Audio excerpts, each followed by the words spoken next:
All right, welcome back everyone to the Anime Degens podcast. This is episode 178, I believe. Hell yeah.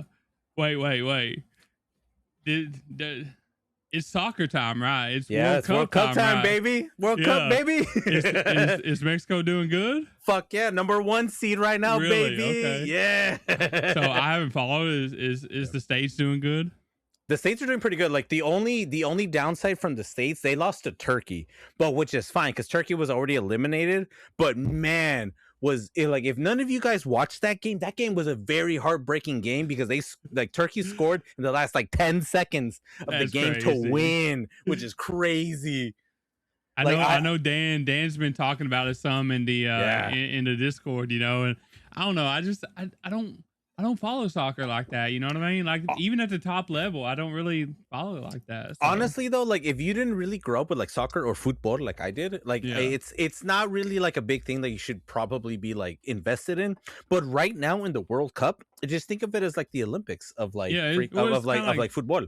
Yeah, it's kind of like like the NBA playoffs. You know what I mean? Like I don't watch NBA all year long until the playoffs get here, and then I'm like, oh, okay, I need to watch this shit. So exactly, it's the same way with the World Cup, man. The crazy part too is Tom Brady posted a tweet about this World Cup. He's like, oh my god, it's been the greatest World Cup ever. That's crazy. I'm missing it, bro. Dude, I can tell he doesn't watch the World Cup because the best World Cup was the South Africa World Cup. But I mean, that's different from my opinion. But it is what it is. But right now, if you have never been a soccer fan or a football fan, right now is the best time to watch it right now because this is the most simplistic way of they done the World Cup so far, and you should definitely go watch it. Okay. Root for your fucking country. It doesn't matter which country you're from, root for it. Is the United States still in? They're in. They're in. How it works, they still won their group, which is good. Okay. They're the number 1 seed of their group, but right now they're gonna go against Bosnia. Okay. And Bosnia's not really that great of a fucking team, so they'll probably win that one for sure. For sure. It's crazy. It's crazy. When I first got out of high school or whatever, right? I used to work at McDonald's with some Bosnians, and we was pretty good friends, and I actually went and played soccer with them a lot. But I actually went to their house and watched soccer with it. I think that's probably the last time I actually watched soccer, Ash. Just I don't know. This has been 18 years ago? Damn. So, yeah, it's crazy, Ash. Hey, man, I live, breathe, and die fucking football a lot since I'm freaking Mexican. So, I've for instance, I always tell everybody, one of my first animes was Captain Tsubasa. That's the freaking soccer anime. And the funny part too, basically what's going on right now in the World Cup is basically what freaking Captain Tsubasa predicted, which is Brazil against Japan in the round 32s right now. So that happens in the fucking manga and / anime as well. So that's the big game everyone needs to watch. But this episode's coming out later than that thing too, so I'm hoping Japan wins, but I probably think Brazil's gonna win. I was gonna say predictions, hot takes. You know what I mean? What you got cooking over there? So the biggest prediction, the biggest hot take I have right now is Africa, any team from Africa might be scary. That's the problem. I think this might be the year where an African team might either be in the top 4 or maybe be in the finals. That's what I'm predicting. Oh yeah. Well, in about 2 weeks when this episode comes out, let's see if Ash is wrong or right. Let's see how bad he was right or wrong. Exactly. Let's see if my prediction's correct, though, where we have at least an African team in either the top 4 or the finals. That's gonna be fun to see. But today, as you all have noticed, I have a good friend with me today. Ash, he's been on here several times. Yep. I've been with him several times on different podcasts, different podcasts. Off and on. His old one, just a lot of different places. We always come back together. So, and here we are again. So we're back again. Fuck yeah. And I want to give Ash a little bit of time to shout his stuff out because he has started some new, I guess, adventures in the podcast world, I guess you could say, or the content creation world is a better word for that. Yeah. But so I'll let him do that. Yeah, so basically, my name is Mr. Ash Basham 619. Like, you guys can find me on Twitch. You guys can find me on Facebook as well, and also on what was the other platform YouTube, I'm doing? YouTube. YouTube. Yeah. So like, I stream on those ones like sporadically, so you guys can follow me on any of those ones. The link, I will put a link tree. I will give a link tree to the freaking Tyler, so he can put that down below for you guys. So go check me out. Also, I am the other co-host of an anime podcast called Hey Anime. It's me and Brody, where we take animes that you guys recommend us, and we go down and watch them, and we break down whether we like them, we recommend them to you guys, or we just basically tell you guys to like, nah, this was not the game. Our most recent episode, you guys should definitely go check that out once this thing drops. We did one on freaking Heaven X Skelter, which is probably rated as one of the worst animes of all time, but we labeled it as one of the greatest animes of all time. So we want to see what you guys think of that thing too. So let us know what you guys think of that thing, and also like make sure to give us recommendations in our Discord and also in our excuse me, and our email address as well, in case you guys want us to like any type of anime you guys want us to watch. And are you do y'all have like a specific Discord, or are you using like your Discord? We have a specific Discord for that one. It's the fandom's Discord. I will make sure that that's also in the description down below for you guys if you guys want to check that out, because we also take recommendations in that Discord as well.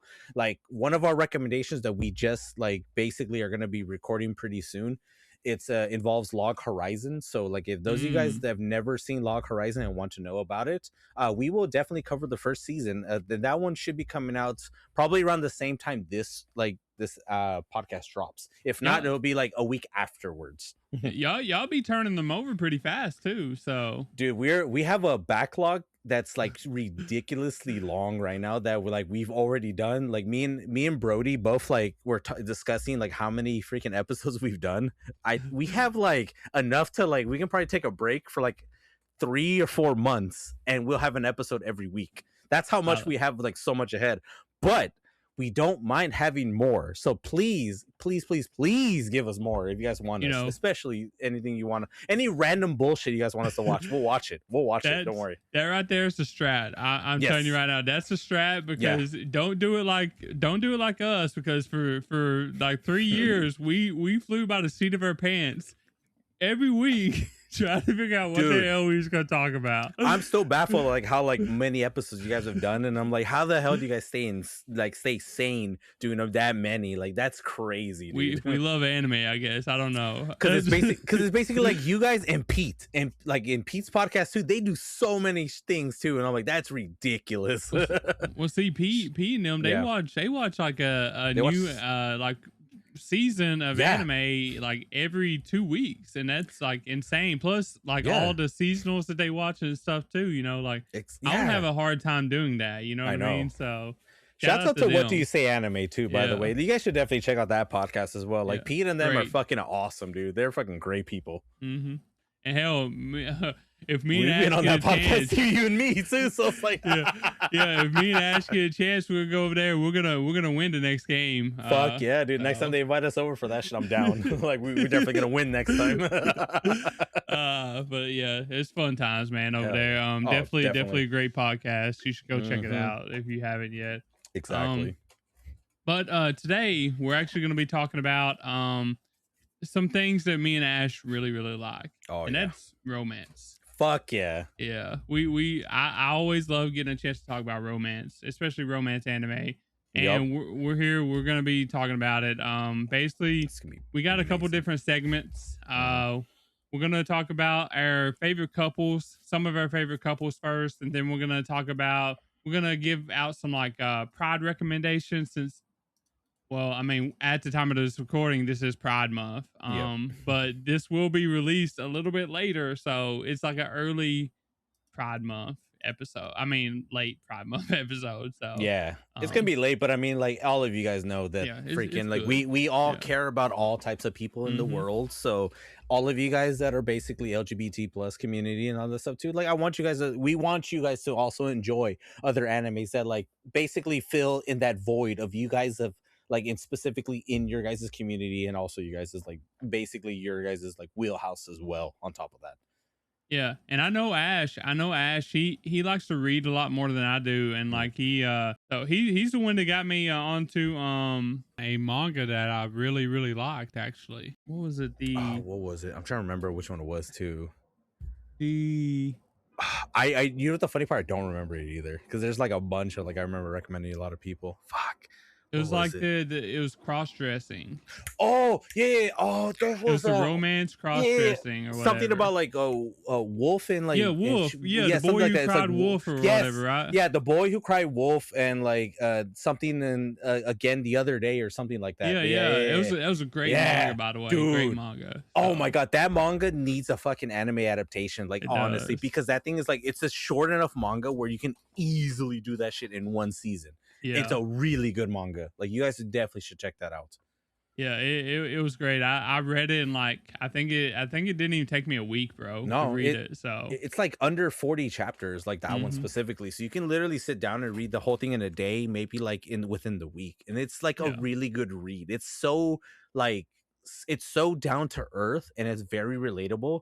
You guys can easily be like, "Oh shit, like oh that's actually pretty cool" and all that shit. That's how I took out of it. It's really good manga. And it also deals with like basically not judging a lot of people's like not judging a book by its cover most of the time hmm too, and that one is like really like endearing to my heart specifically as well because like you shouldn't really judge people just from the way how they act, the way they are, the way they look most of the time.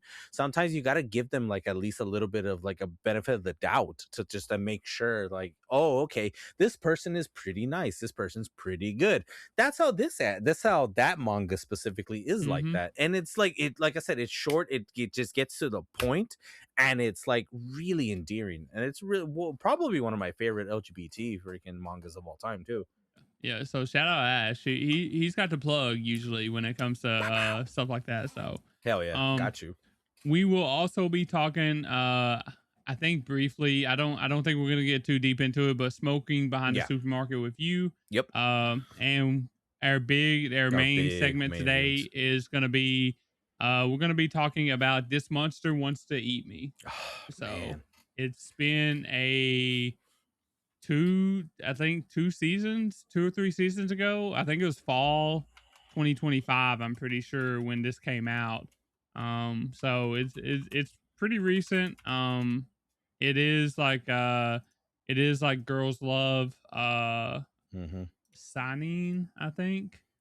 Roughly Um, around there, yeah, because this one came out like fall of like 2025. yeah, And like I remember hearing about it the first time as well, and I've been out of the loop of anime in general, but like this one surprisingly is like I'm glad I actually got a chance to watch it, but like we'll dive deep into this one yeah. specifically. Yeah, it's our main thing of this show, pretty much. So we Man. both watched it within the last couple weeks, just for this episode. So Oh yeah, definitely. um, but with all that being said, we've talked enough about all this other stuff. Let's get into it, Ash. Let's get into our favorite couples. But first, I just want to give a little spoiler warning because we do talk about spoilers, when we're talking about our favorite couples. But yeah, okay, Ash, let's get into it. Hell yeah, we should definitely dive into our favorite couples. And I'm Yeah, gonna start with this specific couple because I've raved about this anime too. And then one of my buddies as well, Mr. Athgeek himself, Mr. Adrian, he also like raves about legend. this one as well. That guy is a goddamn legend, dude. Like honestly. So we're gonna start with like one of my personal favorite animes, which is called Clannad. And we're gonna start with my boy, Mr. Futuro. Oh no, my bad. Sorry, my with Nagisa and Tomoya. Like those two in general. Like if you guys have not checked out Clannad, Clannad's a little bit older anime. It's like as you can see, like I'm probably aging myself too, and like with my facial hair, you guys can tell I'm graying out a little bit. But Clannad is one of those like specific animes where honestly like the slice of life in general from that show, it hits very well with like the way how the romance aspect of the actual show like hits, because Tomoya is basically like he's a delinquent in the entire show, and Nagisa, she's like the most like pure, just like doesn't get into any type of trouble type of girl. And then the fact that the both of them ended up like falling for each other like towards the end of like the very first season is one of the very few like aspects of like a show that I feel like you grow with them as the entire series like progresses.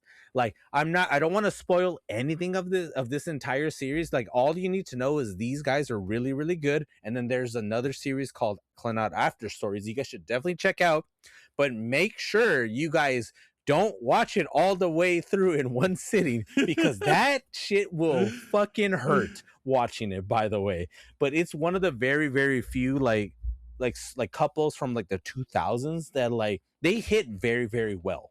And I feel Yeah. like all of you guys should definitely go check that one out, because that one would definitely get you into the mood of like, oh, maybe I should probably check out more romance stuff. Like this one's probably like personally one of my like in my top 5 favorite freaking like couples of all time. I've watched exactly probably half of the Yeah. Clannad's first Mhm. season or whatever. Yeah. All I know is that I really enjoy the Dongo song. Dude, the dongle song at the end of the first season is so good. It's like, Yeah, oh my it's god, just great. watching the dongles just like drop down and bounce around. It's Dongo, so good. Dongo. Dongo, Uh, dongo. Nagisa, is she the airheaded one? I forget. She is the airheaded one in the series, but like she's all, but like I said, she's like the very pure like character in there. She doesn't get into any type of trouble. Her Yeah, parents in the freaking series are like the fucking greatest parents in like I most of love anime that. too. We They're love freaking seeing great. anime parents that are actually good. So Exactly. Exactly. when most of them compared to like Tokupi's original Togepi's, yeah. sin, Yeah. like Oh my god. it's bad. But so you always want Oh, to, you know, really you greatly praise the actual yes. good parents of Yeah, anime. you So definitely want to have like some good parents in some animes, because there's a lot of animes where there's like not a lot of good parents in that thing. But yeah. those two are like Nagisa's parents are like some of the fucking greatest parents like in all anime. I'm pretty sure the only reason why I stopped watching Clannad was that it was on High Dive and I lost my Mhm. subscription. And I think that it might still be on High Dive, right? I to be honest, I don't know, because Yeah. like when I Okay. watched it, I think it was still on either Hulu or Crunchyroll. I don't remember which one of the two.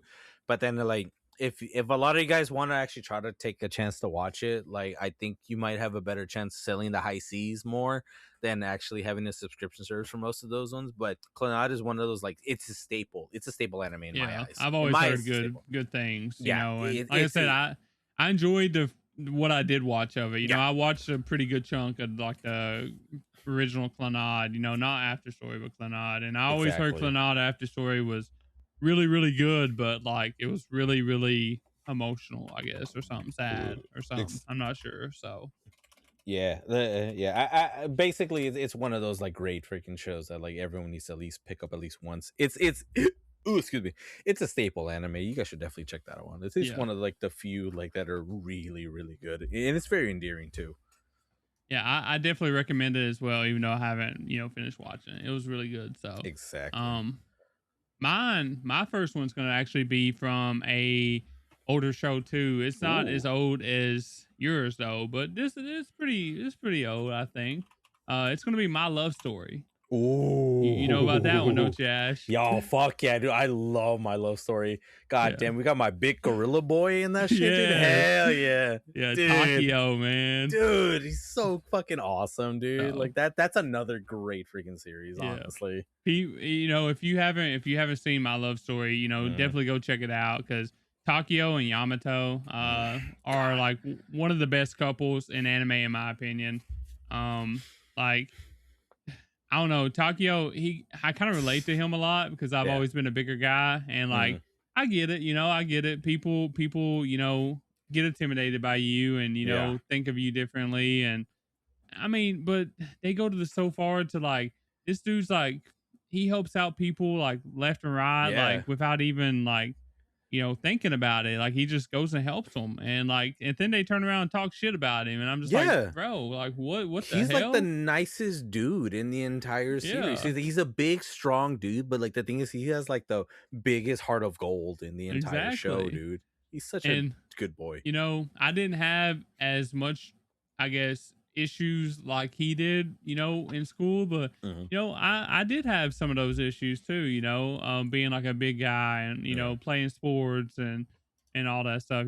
People were scared. People that didn't know you. Like if they don't know you, then and they don't have any like want to like figuring out who you are or whatever, they're gonna say like that. So Exactly. it's just how stuff works. But you know, this show is so good because like everybody like even though he helped everyone or whatever, like everyone was always after his best friend, which was like the Hmm. school hottie or whatever, right? Yeah. Yeah. And you Exactly. know, I just want to say that dude, he's a real one.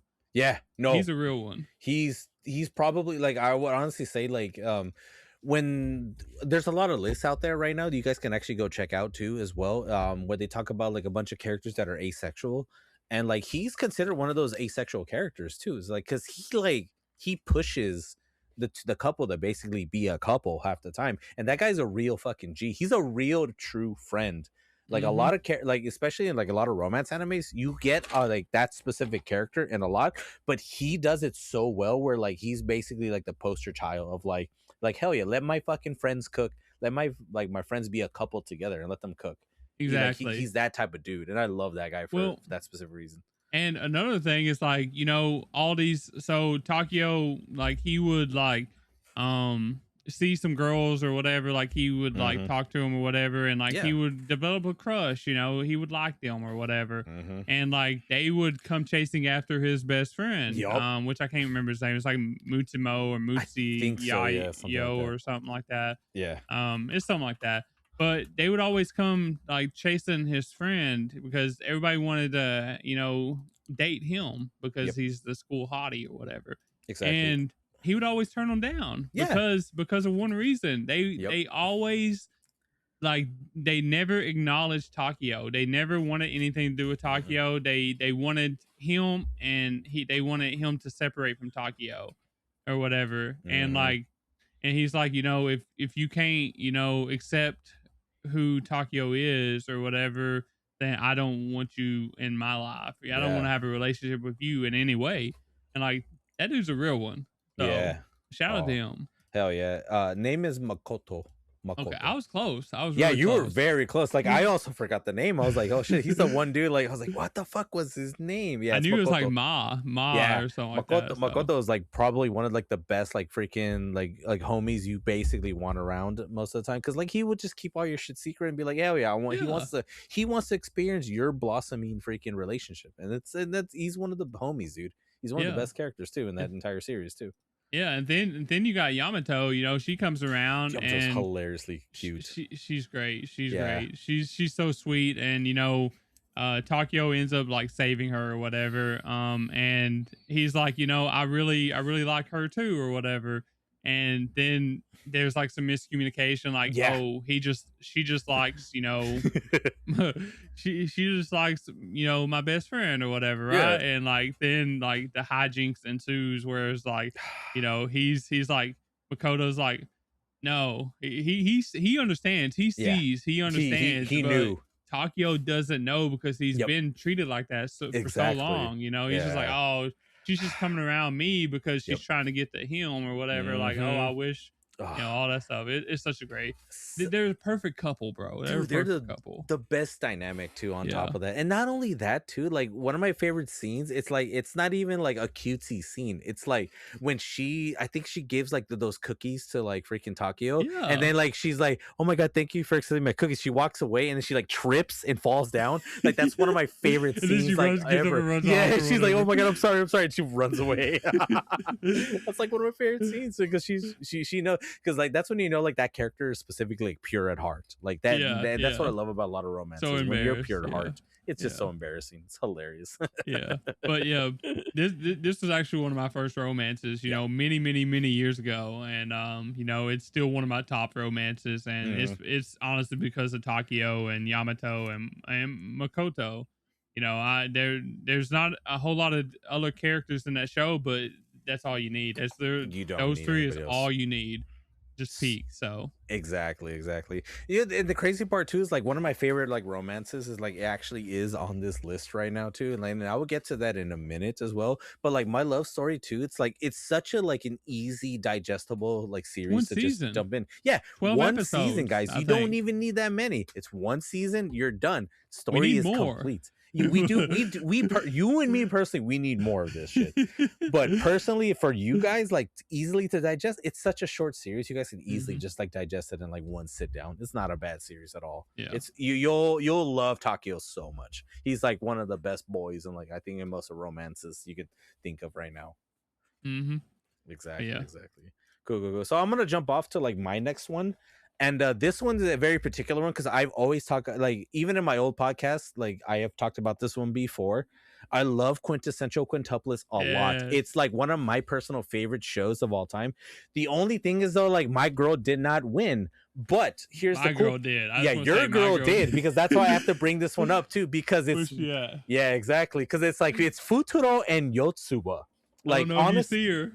I see you. So I see Yotsuba now, like in the corner right there. Yeah. So like Futuro and Yotsuba is probably my second favorite, one of my second favorite ones, like of all, like not of all time, but it's up there in that specific thing. Like especially like me coming from the guy that like I read the manga series as the anime was going through and all that stuff, so I was able to get a deep dive into like what the series is basically in for, and not only that too, it's all like it's like this like from here on out guys it's spoilers from this show because this is actually it's kind of difficult to like not kind of keep this a secret the entire time, Yeah. but this series specifically it's like that you can tell like reading it and watching it that they're focusing on the other girls 90% of the time, but you see Yotsuba most of the time in almost every episode, but she like is the girl, she is the girl But because when you she's just so selfless, you know? yes, that's the thing though. She doesn't throw herself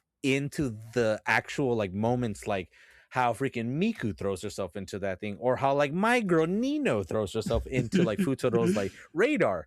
Yotsuba is always there to help everyone out, but then like later on in the series, we get to see that like like freaking Futuro like ended up meeting a girl like back when he was younger, and the girl, Flashback. yeah, exactly, in a very like crazy flashback. I want to say roughly in like the 60s or 70s in the chapters of the manga, and then and later on we find out it's Yotsuba. Like I have to we have, that's why I gave you guys the spoilers like so early in the thing. There's gonna be spoilers for this one, but Yotsuba is the girl that like he basically fell in love with at the beginning, and like he doesn't know that until like a little bit towards the end. Like once you watch the movie, because the movie ends the series of the entire thing if you don't read the manga, that you can basically tell that it was her the entire time. And like it crushed me so much that it ended up being her, but I'm kind of really glad that it was her. And like What that's why was like it? A ribbon? Wasn't it like a ribbon or a hat? it was something similar into that vein because like she wanted to stand out from her sisters because like they're quintuplets, like they all look Yeah. exactly alike, so that's why when she started wearing her ribbon, like she wanted to like stand out a bit more, but then all of her other sisters basically wanted to stand out as well. So like that like she kind of like engineered all of her sisters to be different, like because honestly without her trying to be an individual, like all of her sisters would not have been individuals as well. And like I Yeah. kind of and that's the thing though, like I like the more and more like later on, the more older I got and the more I understand quintessential quintuplets, I understand why Yotsuba did what she did. And it's like it's one of those few things where like you have to understand that like sometimes you have to let your friends basically, or your sisters, like expand a bit more before like you yourself as a person realize that you are the one that's meant to be for that person, not Yeah. not the other way around. And that's why like I used to give Yotsuba so much hate, but like even in my age right now, Yotsuba actually does deserve a lot more love than she actually does, and like I'm actually glad that like she's ended up being one of my favorite couples as well. Yeah, I you know, it's not that I like, I guess I like characters like Yotsuba. Yeah, Like I love the her, Genki like girls. the Yeah. Genki, the you know, the always helping people, you know. Yeah, I love those type of characters. And you exactly. know, usually my people doesn't win, you know, so I was Hmm. very happy. I know. And the thing about quintessential quintuplets is I think in my opinion it does the like the harem, like the choosing the harem shit romance trope or whatever. I think it does it really good. And I think it's one of the best to do something like that. And like me personally, like I've, you know, for a long time, Ash, I literally went around chasing after some like another show that could do something just kind of like Ooh, quintessential quintuplets, yeah. and you I, I never could find it. No, and that's the thing too. It's because it's like you have like this show sets up that like there are 5 potential people that are on there, but once you read along, you realize it's only technically 3 because one of them is basically like they're there, but she is not really like heavily prevalent in the romance aspect. 2 of them specifically are, but you can tell that 3 of them are definitely deep in there, and Yotsuba is one of those ones. And like I said, like I brought up the other 2, which is Miku and Nino, because those 2 are heavily always prevalent in that thing. Like the one that I would say really isn't like that much prevalent in that thing is the what's the girl with the stars in her fucking like hair? What was her name? She's Because it's not Ichika, because Ichika's the actress, and like she's also like kind of like not really there, but she's there most of the time. It's the other girl, the one that's like it's Itsuki. Itsuki. And Thank you. the funny thing Yeah. is when you first start quintessential quintuplets, you think Yes. that she's the main girl, Right? Exactly. You instantly like, oh, these 2 are gonna end up like locking together. And then Yeah. the later you get into the series, they're like they interact as friends more than they interact as like wanting to be a couple.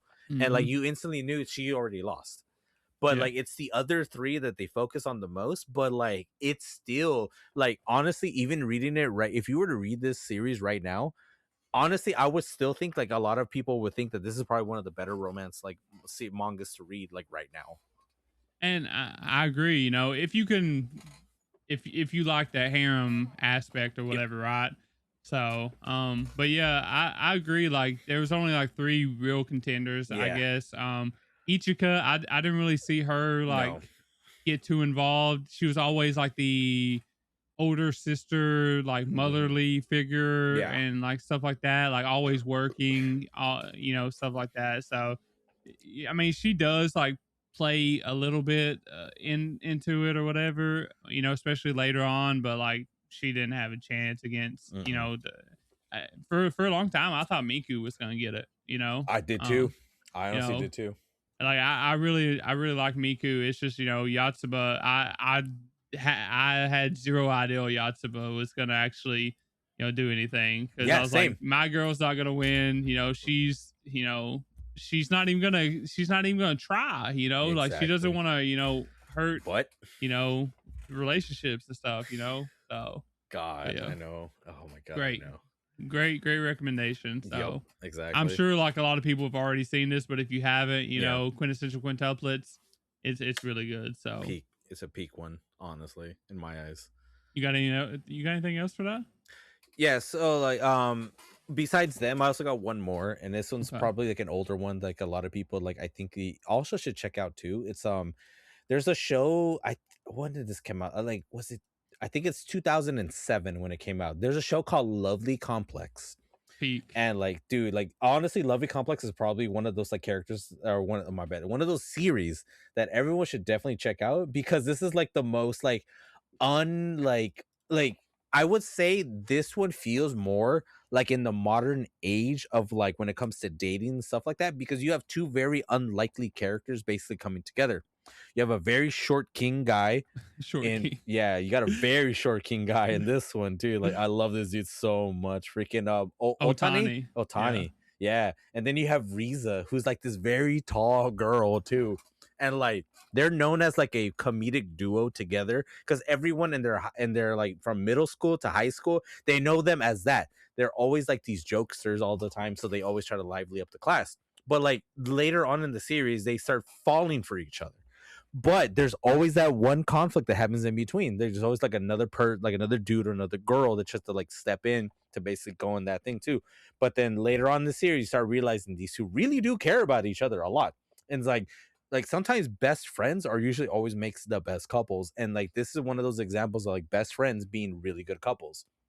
And And like they know each other so well because like yes. they've Oh literally my god, like yes. they've been best friends for so For long. so They long. know. I feel like they know each other's like insecurities Yep. and things like that. They I know know. they know each other so well. This is a great pick, honestly. Yeah, like and plus like I said, this is an older show, came out like in 2007, but it still like hits really really good because it hits a lot of the points that like most people, even this modern dating age that we have today, like you can take this anime by watching it, and you can also see like the way how it blossoms and like in the interactions from the two main characters, and it's like it's really good. It's like it's really endearing too, like just to watch these two like just go at it and to watch their relationship blossom. And like Love Complex, like even though like I don't have any much more to say about this show, but it's actually a really good show to watch. Like go check it Yeah. out.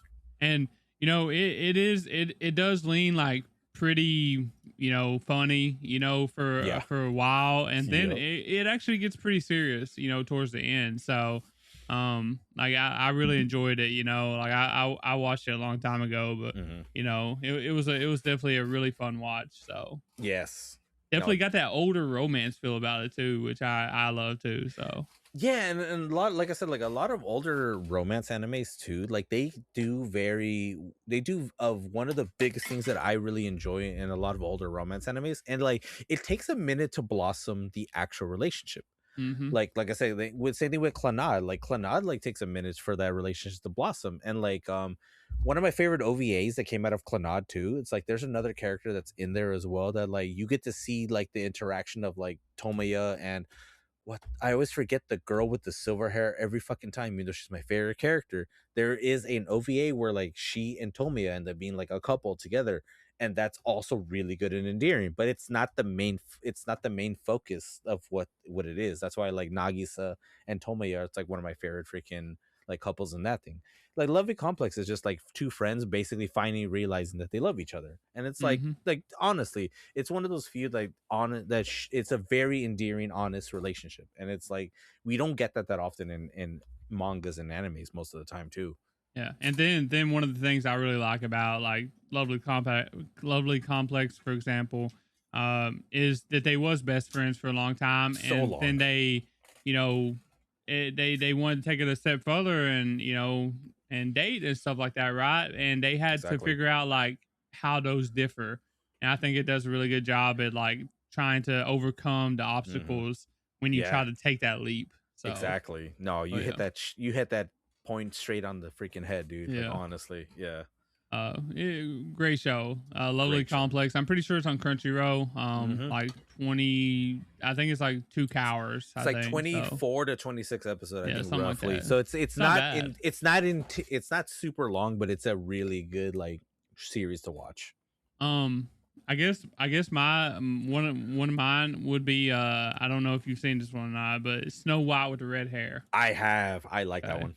One Yeah. of my favorite romances. And it's because of Shiryuki and Zen. Hmm. You know, like Shiryuki, like this is, I think this is kind of like an older one too. I'm pretty sure it came out like the teens or something like that, 2010s or whatever, right? Yeah. Oh no. Here's the well, the manga came out like in 2006, but the anime adaptation of it was like 2015 ish, roughly. 2015, yeah. Yeah. So like it is an older series, but it's like the anime in general is more modern, more Yeah, recent. yeah. It's Yeah. it's it's more modern looking and Yeah. stuff like, but my point I was going to make is Yes. Shiryuki. Like I really love Shiryuki's character, and I think it's I like that type of character because she's so similar to something like Mao Mao. Yeah. You No. know, Yeah. Yeah. like literally, Yeah. literally, she's like really similar to Mao Mao. She's very smart. She's very capable. She's independent, and she's an apothecary. Yep. So like this was my Mao Mao before Mao Mao came along. Yes. Like Oh, literally. 100%. Yeah. Oh Um, yeah. and so like, and the thing is like you got that Prince and Commoner like romance going on, which I really love too. He Hmm. because especially like if the prince like Zen is a prince or whatever, and especially when the prince isn't like a dick, like Yeah. he doesn't abuse his power. He's not power hungry. He's not a smart ass. He's not made out to be a smart ass. Like he actually like rescues Shiryuki from one of those types of people as she's like fleeing her country or whatever, because like Yeah. that the prince of her country wants to make her a concubine or whatever. She runs away. Exactly. um and he actually saves her, and like, and even though he saves her, like he they they go slow. They go slow and they Yeah. start to get to know each other, and like it's actually a really cute and wholesome show. And like if I always try to recommend this to people who like Apothecary Diaries because it's kind of like Apothecary Diaries, except Mm, Apothecary Diaries has murder and mystery. And this is more chill and like romancy. So, yeah. but yeah. This one focused more on that aspect specifically too, and it's Hmm. like the way how like they basically like link up together too. It's like the strangest situation too on top of that too. So Yeah. like and now I just hate how criminally short this series is though. This show needs 2 seasons, like, man. I Yeah. know it's only like 24 episodes and there's like an OVA or a couple of OVAs. I'm like, this one needs more love But to it it, dude. doesn't finish it, you know what I I mean? Like know it's that's one of what those sucks. shows that's just left off, and I feel like it's the perfect time to bring it back because Yes. like the boom of Apothecary Diaries, like people Yeah. need to know about this. Like people are Exactly. missing out with Snow White with red hair. Exactly. So Like this basically was like this thing fucking walked so apothecary can fucking run, dude. Like honestly, and that's why like this. Like I'm glad you brought up this show because I totally forgot about this show specifically because it's like it's not a it's a good show, but the problem is like no one talks about it. Nobody. yeah, I Like mean, more people need to talk about this show. It's a really good show. I love it. Like I try to get people to watch it all the time, especially if they like Apothecary Diaries and they like romance especially. So Exactly. because I mean they're very similar. They're just not the same, you know. Like it's got a lot of similar aspects. They're just like Exactly. two different like stories happening or whatever, but Yeah. it's kind of the same. No, So exactly. I mean, even in Apothecary Diaries, you got like the royalty and the commoner, you know, the romance aspect trying to happen or whatever. With this one, like it's there too, you know, Apothecary, like she's trying to settle down in her new country, you know, with her new life after she ran away, and that's her goal is to be like a court apothecary, a court Hmm. herbalist Exactly. for Zen's kingdom, I guess you can say, or whatever court Yeah. palace. Roughly around So, there. Yeah. but yeah, Exactly. Yeah. palace Yeah. drama, palace politics, all that stuff is So in this much of it. too. Like There's so much of it. it's great. Watch it. Yeah. So Super great. Super great. um, I got one more though. But it's really short. Yo, go I for it. promise, because I don't want Drop to it. spoil it. No, you're So good. Drop that shit. this is Fruits Baskets. Oh. So Yes. I'm not gonna say who won because Yep. like this would spoil the whole show, Oh yeah, obviously. exactly. Yeah. But you know, Toru and the winner, you know, are one of my favorite couples in anime too. I felt like they are. I feel like they're like a perfect couple, and I can't really get into why because like if you do, like the two love interests are very different. And like Yeah. if you start describing why they're so perfect together, you know, you'll instantly know if you start watching it which one's gonna win. And I don't want that. I want people to No. watch Fruits Basket. Yeah, Fruit Basket's It's the one show it's like you have to watch. I'm pretty sure it's like top 3 romance for me of all Oh, time. yeah, So definitely. And for me too, it's like top 10 animes of all yeah. time. It's like top 10 Yeah, for sure. it's probably top 10, top 15 romance. I mean, not romance, but anime of all time for me without looking at my list. But Yep. it's definitely like top 3 to top 5 romance anime By the of all way, time. this is So the 2019 version we're yeah, talking yeah. about too, not the 2000s version, Hmm. because that one's the 2019 stays true to the series, and that's It's been great. like fucking like signed off by the author herself. Like And she it looks like basically good. said It looks it's better. great. It's like it's so much better than the 2000s version. Like honestly, it's And really plus, good. if you want something to binge, this is binge worthy. Yes, it is. It's got a lot of episodes. I think it's Oh, just so shy of much. 100 episodes, I think. Yep. So Yes, it is. got plenty to watch. Crunchyroll. Like I don't know what's stopping you. It's really cool. So And the it's OPs really are good. really good for every season of Yeah. that one specifically. A lot of drama. Yeah, oh, One of the so best much girls drama. in anime and a lot So of much drama. drama, a So lot of much. emotional moments. Yep. A lot of times that Tyler cried. So Dude, so did I, man. That show is not that show is not for like the freaking the strongest of people sometimes, man. Like you will weep on a lot of those episodes, man. Toru did not deserve half the shit she had to deal with. Dude, like her in general, her story Yeah. is really sad. But the way how the everything plays out is just as like not just as sad, but can get as sad as her, like her fucking struggles. Yeah, I was just so happy when like you know, She finally, the main yeah, couple got together, because I they thought it was gonna go realized the it. other way, and I was like, Oh, man, like they're so great for each other. they They both understand how each other feels and stuff. and So all of the roadblocks in between, and then mhm. all the other characters that they've interact to their internal struggles The whole also clan, the fucking Soma hurts. clan, Dude, the yeah. Soma clan is so fucked. Like that sucks, dude. In a They lot are of like, different ways. dude, yeah, like everyone has their own personal demons and struggles the entire time, and it's sad. It's really, really Mhm. sad. But it's great to have like when one person from the Soma clan actually finally have like a good happy ending too. Exactly. Yeah. Um, but yeah, I mean, that's basically all I had. Do you have any left? I don't have anything Okay. else. I basically only brought these ones specifically because I didn't. Because if I brought out more, we would be Yeah, here for like yeah. 4 to 5 hours. Me and Ash, we're like the 950 club. Whenever we get Yeah, together, we like to talk. So, yeah. It'll be turning to a 9 to 5 if me and him are together every time. So yeah. uh, but so the next thing we got, we're gonna move on to the next little section we got, and it's gonna be Pride Month recommendations. Yep. This can be like, I guess, anything related to Pride Month. So LGBTQ plus. So I want to start on this one because like there's also like this anime is also released right now, so you guys can also check it out. It's called Wandering Sun. Wandering Sun Mm, is a really, really like I discovered this show late, and it's criminally underrated that like how like not a lot of people talk about Wandering Sun. is it a Basically, movie? no, this is a series. This is about I want to Okay. say it's like 12 to 13 episodes roughly, and like it deals with two very specific like friends that basically grew up with each other. And I'm trying to remember the names. It's like Yoshino, and I want to say it's fuck, what was the other person's name? Shuichi. Mm, So basically, one of them is a boy and one of them is a girl.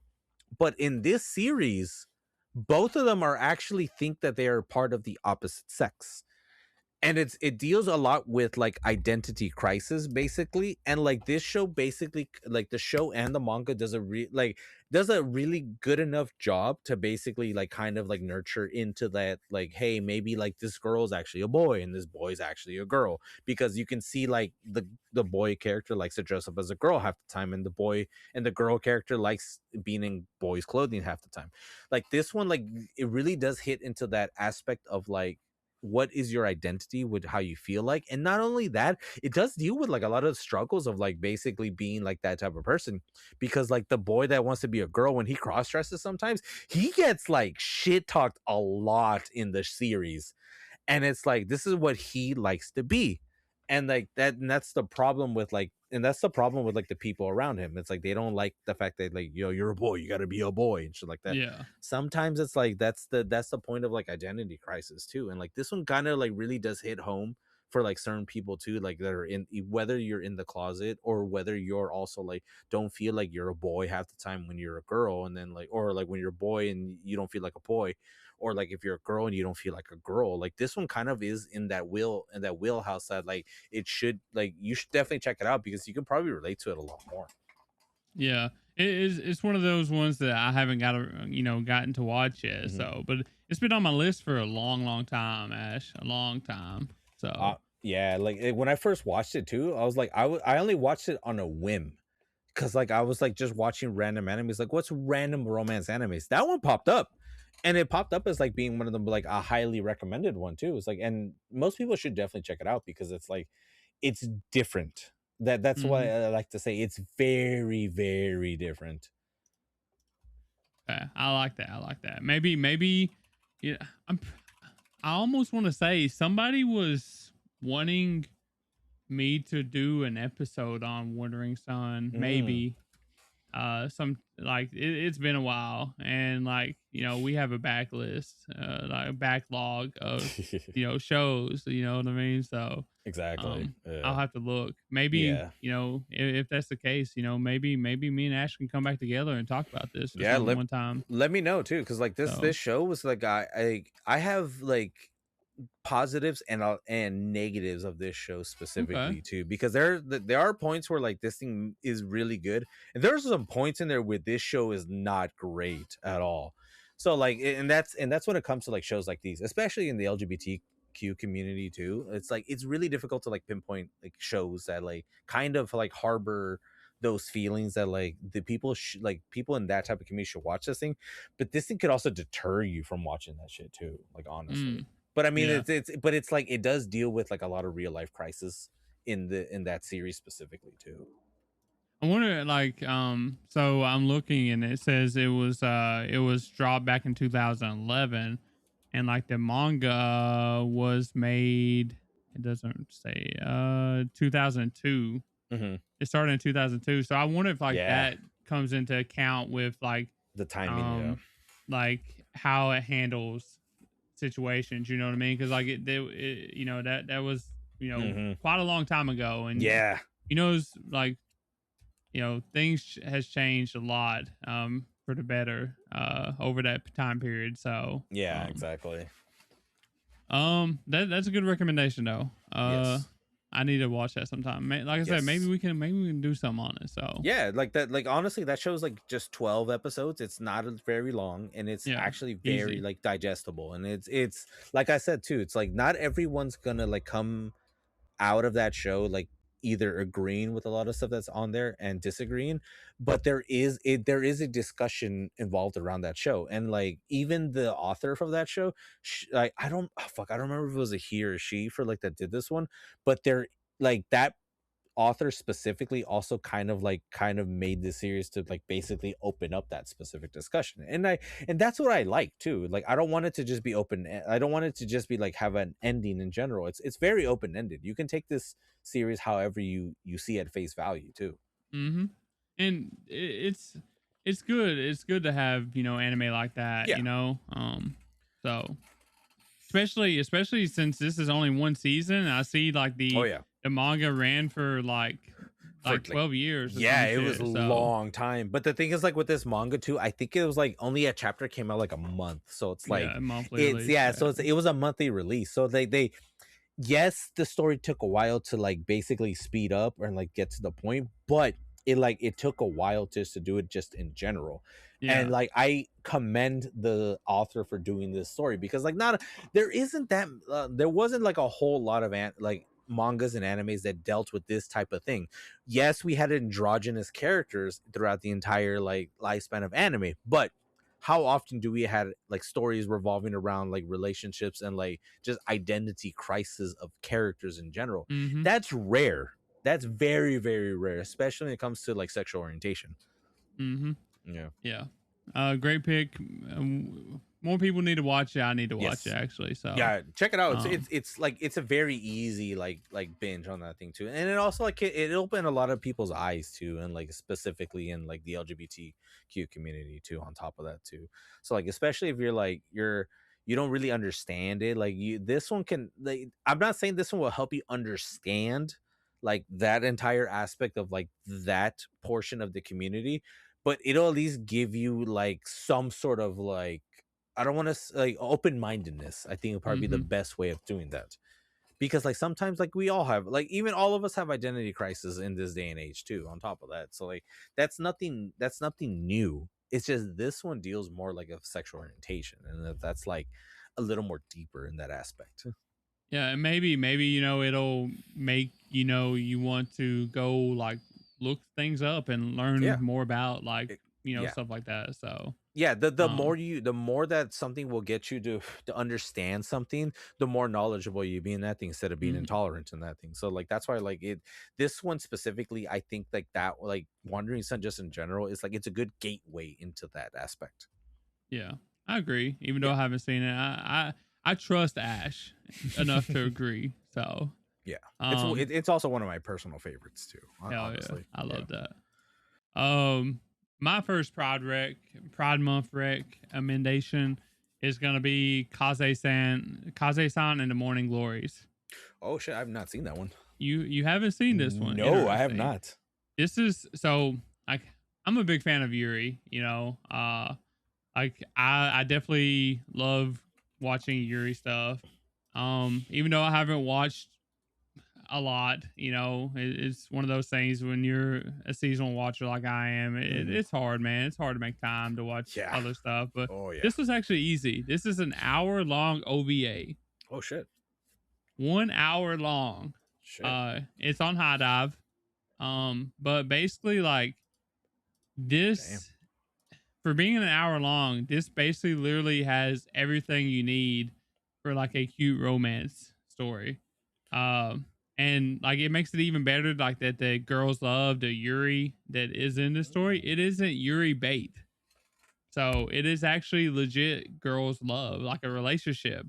And like it's not only a relationship, it's like these two girls, they're in high school and they're seniors in high school, and this is their first relationship, kinda. Like they've never really had a relationship before. So they're kind of like figuring it out, like how to be in a relationship, but yet at the same time how to be in a relationship with another girl. Um, Mm. and so it's actually a really cool story. They go through like a lot of the like common uh like I guess themes and stuff like Yeah. like they're fixing to leave high school, so they're college and like what's gonna happen, and like there's a couple issues that come up that they have to work out and stuff like that, but for the most part it's like really it's filled with those moments that you're like like it makes you like happy cry. It makes you like kick your feet and squee, kind of things. You know what I mean? Like No. Yeah. it's so cute. Damn. Like and you can tell they actually like put a lot of effort into like the art style and like the stuff like that. It looks really gorgeous.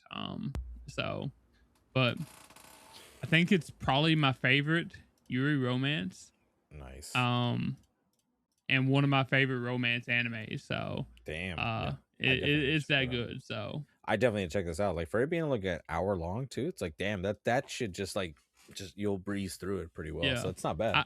I literally watched it today. Because I was Nice. like, I was looking through my list. And I was like, what is my what kind of Rex can I give that people may not have seen? And I seen this. I was like, damn, that was such a good show. Like, I'm gonna watch it. I'm gonna watch it after I take my notes. After I get my notes done or whatever. So, definitely recommend it. Shout out to Pete. He's the one that put me onto this. Ooh, I nice. thought it was Shout out like a Pete. series, and he's like, "No, bro, it's only an hour long." I was like, "Oh shit!" And I watched it Damn. like that day. So when he told me that shit, so Shit. but Yo, yeah, shouts out to Pete. Oh yeah, damn. Pete got the plug too. So Yeah, he does. he He liked enjoys that. he enjoys a lot of the fucking shit that we all like you and me also enjoy too, which is Yeah, great on and he top of watches a it. shit ton of Yeah. anime more than me. So Yeah, he watches more than um, I do too. So it's like fuck. but yeah, shout out to Yeah. him. That's my recommendation. Kaze-san and the Morning Glories. Hell yeah. Absolutely peak. High dive, 1 hour Mhm. long. Watch it tonight, Yep. please. Yup. And I got Wandering Sun too, so about 12 episodes too. You guys can easily watch that in like a single sit down too. Mm-hmm. Hell yeah. Perfect. Do you have any other recommendations? You know what? I'll do one more just so like we can get at least another like perspective of this thing. So this one came out, I would say about like 2 or 3 years ago, probably. It's called Satsuki to Miyano. So I've seen this, that one. yeah. So this was I haven't seen that one, but I know of it. oh my god, So. like I like the first time I watched this one too, like it was like me and some buddies who were like basically like we always like to have the tendency to pick an anime that we want to watch together. That's like we Mhm. always pick one that's like a very serious anime, and then we have like our like like just turn off our brains anime. So Satsuki to Miyano ended up being like the anime that was like the turn off our brain anime. But Really? yeah, and the funny part too, we ended up really enjoying this fucking anime too. I Like a always thought lot. that Sasuke to Miyano, I always thought that was like a really like drama filled, sad romance story. See, that's the funny part. Like when we started watching it, it was very slice of lifey and very comedic because like the two main characters, Satsuki and Miyano, both of them like have very interesting interactions with each other because they're like you can tell like there's a lot of like like freaking they want to like get to know each other very very much, But they're kind but of like you awkward. but yeah, like because but one of them is a very very girlish boy the entire time, and the other one's like a very like he's a very tough boy, but you don't really know that he's a very tough boy until like he like later on to the series. But like once they like started forming like their relationship, basically you can easily tell that they were eventually going to fall in love with each other, and like you can tell from like the very end of the first episode, if not by the like the midway through the second episode, because the fact that like one of them really enjoys BL, and I think that's Miyano enjoys BL, and he gets Satsuki to like start reading BL, and like that's when you start realizing like, oh yeah, like these boys are definitely gonna be more than just boys. Like honestly. I love that. Oh yeah. Yeah, I always thought it like the only reason why I haven't watched it, I always thought it was like more serious, like more like emotional, and I'm like, I Yeah. I, I didn't want to like I don't And know, that's the I crazy like part that sort too. of stuff, but Yeah. like I have to want to watch it. You know what I mean? Yeah, no, I get So what you mean too, but the only other one that actually has kind of like a little bit of drama that's Given. Given's also like another BL that like a lot of people should definitely hmm watch because it deals with music and shit like that. But like Satsuki to Miyano is one of those ones where I'm like, dude, this is like it's so cute that like you're like I know it's gay love, it's boys love, but at the same time it's like it hits so well where it's all like you can sit down and just enjoy it, and it's like it's just too adorable most of the time too. Well, I It, mean, I don't I'm sure that it deals with a lot of the same tropes as like what we're used to. It's just instead of a boy and a girl, it's just two boys Two or two boys. girls. Like Yeah. it's literally the same shit. So, Yeah, uh, and that's the thing too, and like and the funny part is like they come into like a specific common ground, and that's BL manga. yeah, love that. BL manga ends, Love yeah, how it starts with that. and it just like goes full circle into that entire thing, and that's why like I feel like that's a show that like most people should definitely check out. But I get the fact that a lot of you guys might not like BL. Like, here's the thing: I don't normally like BL, but sometimes when I read a manga series or like I watch an anime and there's like somehow BL, I at least try to give it the benefit of the doubt.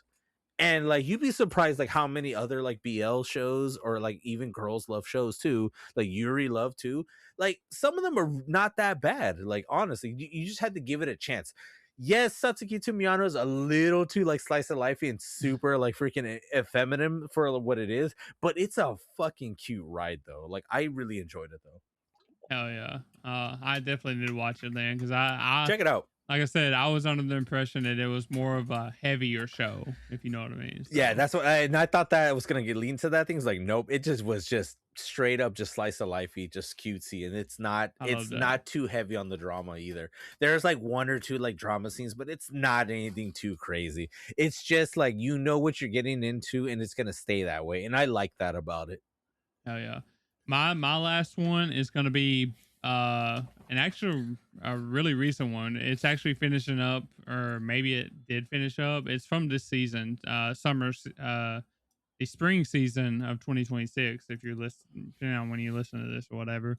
But it's Botan Kamina fully blossoms when drunk. That shit is on my fucking list right now because like everyone in one of the discords I'm in, they don't stop talking about it, and then also Pete in that discord, they don't stop talking about it either. And Yeah, I need to get into that show because I have not started it, and it's I've been great. hearing it's really It's fucking great. fun. It's great.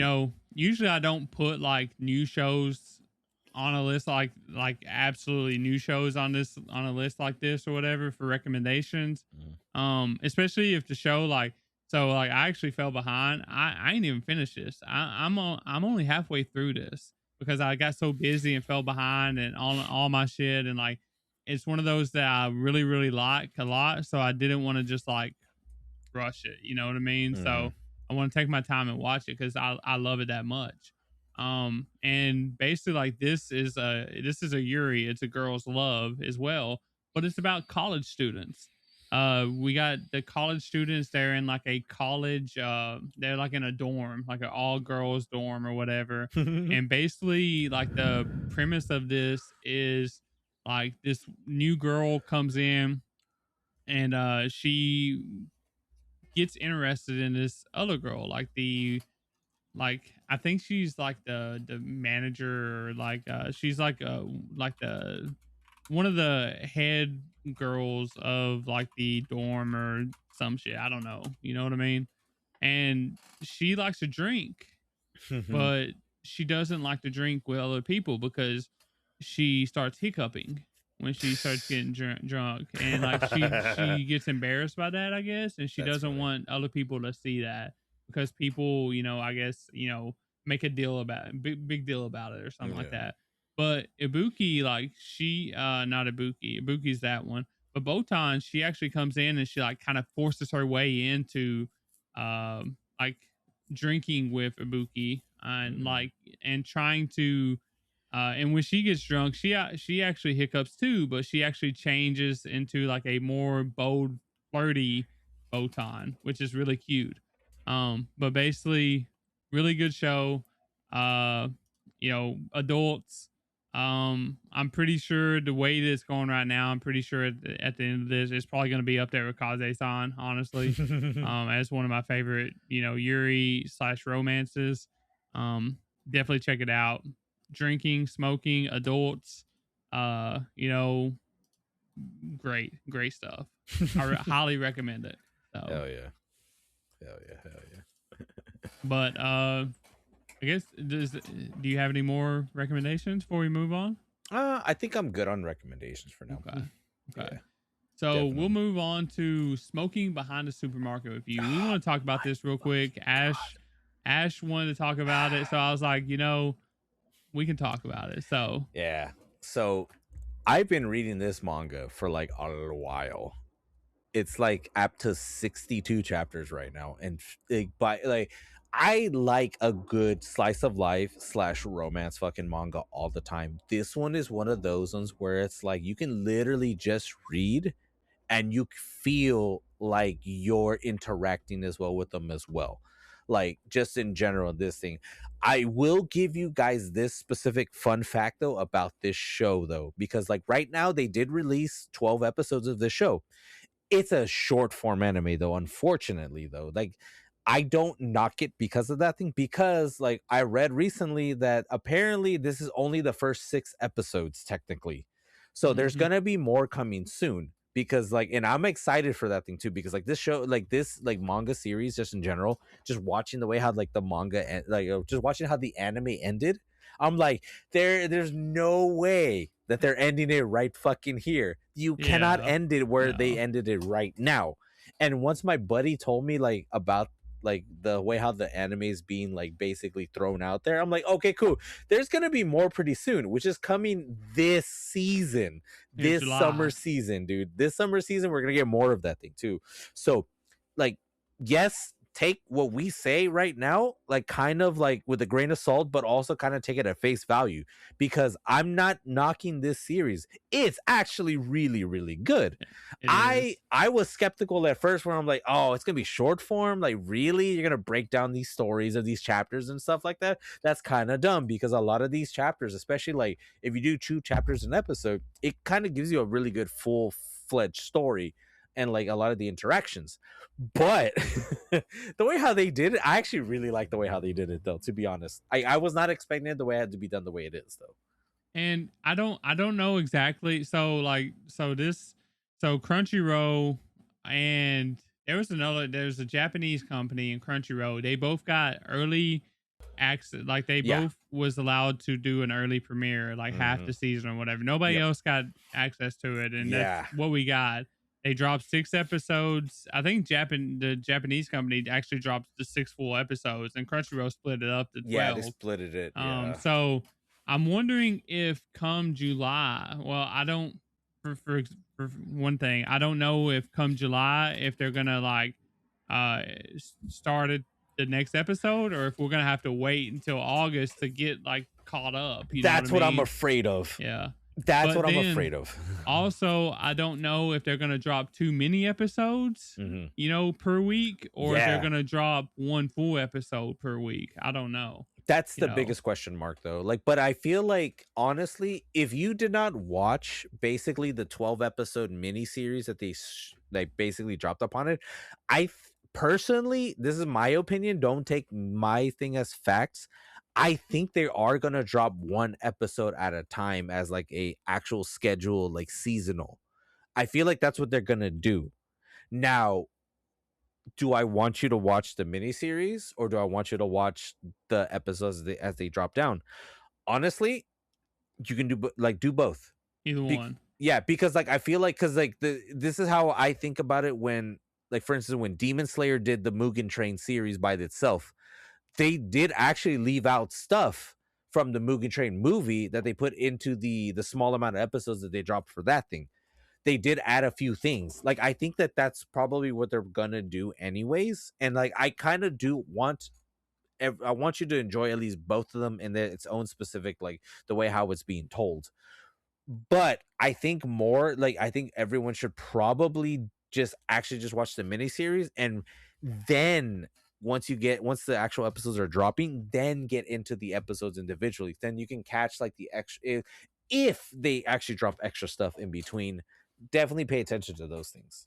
Well, that and also like if they start dropping it, on July whatever, the first week of July, Yeah. and they start over at episode 1, might as well just start watching episode 1 again, because by the time you get to episode 6, it's going to be 6 weeks later, and Yeah. like you're going to kind of forget what happened in the first season. But if you're watching along weekly, you'll know. You know what I mean? No, exactly. Plus, I also heard that they had different. I'm not sure how true this is, but I'm pretty sure that they had different OPs or EDs or both of them Okay. for the miniseries, and Yeah. it's going to be different for the uh regular release or whatever. No. You are 100% correct. Yes. Yeah. So I don't know which one it is or if it's both or what. So the one in the miniseries, this is what like I also read too, because I think we read the same thing as well. Like the miniseries ones, that the OP that they use is already a song that was already previously. It's an older song that's already been used before in like some other stuff. What they use that as a placeholder. So like there is probably going to be an actual OP for that thing, but we don't know yet because we haven't even like seen the very first episode just in general for the season that dropped. But like no, like what you said is true, because I also like noticed that as well, and I read the same thing as well. So that's probably what's going to happen as well, which is fine. Like I did not mind that they did that as a placeholder, to be honest, because it felt like it did feel the way how like the episodes were basically going in the same way how like tone of the actual OP is. But no, you're 100% right. Like I also read the same exact thing, and yeah, so far like me like speculating on that thing too, I think it's 100% true. Yeah. I guess we'll see. Like, I will be personal. I've already watched, all the mini episodes or whatever. Really loved it, by the way. Yeah. Same. Like it almost makes me want to like pick up the manga instead of waiting, a couple weeks to actually start watching, because I actually loved it so much. Oh God. Like this show, honestly, like I know it's not one, but to me, it kind of feels like an Iyashiki. Like it literally almost feels like an Iyashiki. It's just like you're right. Like it's just the vibes of it. It's just like, slice of life vibes, except for it's like, relatable vibes. Yes. I don't smoke, but like, it's not about the smoking per se. It's about the situation, like the getting together with someone and like decompressing, the bonding of it whatever. as well. So, yeah. And like that's why like honestly, I recommend people, you should definitely read it. Honestly, look, it's only 62 chapters right now. Like I believe it comes out monthly. So you guys can easily catch up to that thing, because like personally, I really enjoy reading more than I enjoy watching. That's why like most of the time too, like I have not really watched like full series in a while. But like ever since I started doing Hey Anime with Brody, I started actually like watching anime again. Like, and I've been enjoying anime is actually a lot more now, because like I went away from that thing. But this one though, like reading it and watching it as it unfolds from the chapters going into the actual series, holy shit, dude! Like it, like honestly, like they did a really good job in this thing. And not only that too, like it's just like exactly what you said. This show is very, very relatable. It's super relatable, because like you just said it too. Sometimes like you have to like kind of go like unwind, like basically like compress yourself and all that stuff too. This show basically helps. Like that's why I like the interaction with Yamada, which is fucking like Toyama is the name. Yeah, Was the name of the character, right? Toyota. It's Yeah, Toyama and Sasaki. Like, dude. Like sometimes, like you can take the smoking portion of it as a metaphor for like having a beer with your buddy, or like having like a freaking like THC moment with your buddy and shit like that, and just basically having a conversation where it's like you feel at ease talking to somebody about like some of your problems and situations, and like it'll help you like kind of relieve your stress about it too. I like the fact that you brought up like you're thinking about reading it too, Tyler. yeah, man, So it's so good. no, dude, like here's the funny part too. Like I have to bring up this specific story, and shouts out to my buddy freaking Brandon and Greg. By the way, me and my buddy Brandon, we started watching the miniseries basically together for like the first 2 episodes, and then one of my buddies, Greg, he jumps on and started watching it with us. And like the next fucking like we watched the whole thing in one sit down because like I wanted to see it It's short, specifically yeah. because like spoiler alert, guys, I also did this as a review for Hey Anime. So that this review for Hey Anime is gonna come out probably in about 3 weeks to a month. But at least I'm warning you guys now that I am doing a review on this as well. Which that's the perfect time, honestly, because it'll be Yes, the perfect time for people to like. If you dude. ain't watching along with it, it'll be like the new shit's fixing to Yup. drop, and you can watch And and by the listen to Ash's, review to kind yeah, of get yourself caught up. and So, also by the time you guys like watch like the anime itself, it once they do the actual like congruent like simulcast of it, you should be at the moment where like we discuss the review of it as well, because like I hmm feel like when once you drop this thing and when like Hey Anime drops this thing, it should be around the same time where probably hmm like episode 5 to 6 which should be dropping from the actual anime itself, where like you'll understand like where our aspect of it comes out. But anyways, like the point I was making is like my buddy Greg, like he actually started reading the manga right after we finished watching he the probably series. read it all in a day, He didn't he? no, he did. That's the funny part. He fucking did. And then he messaged me and my buddy Brandon the next fucking day. He's like, I fucking hate you guys because I read the whole fucking thing where it's at, and he asked us when's the next chapter dropping. And the moment when he read the chapter, like I think this was like I want to say this was mid June or like beginning of June.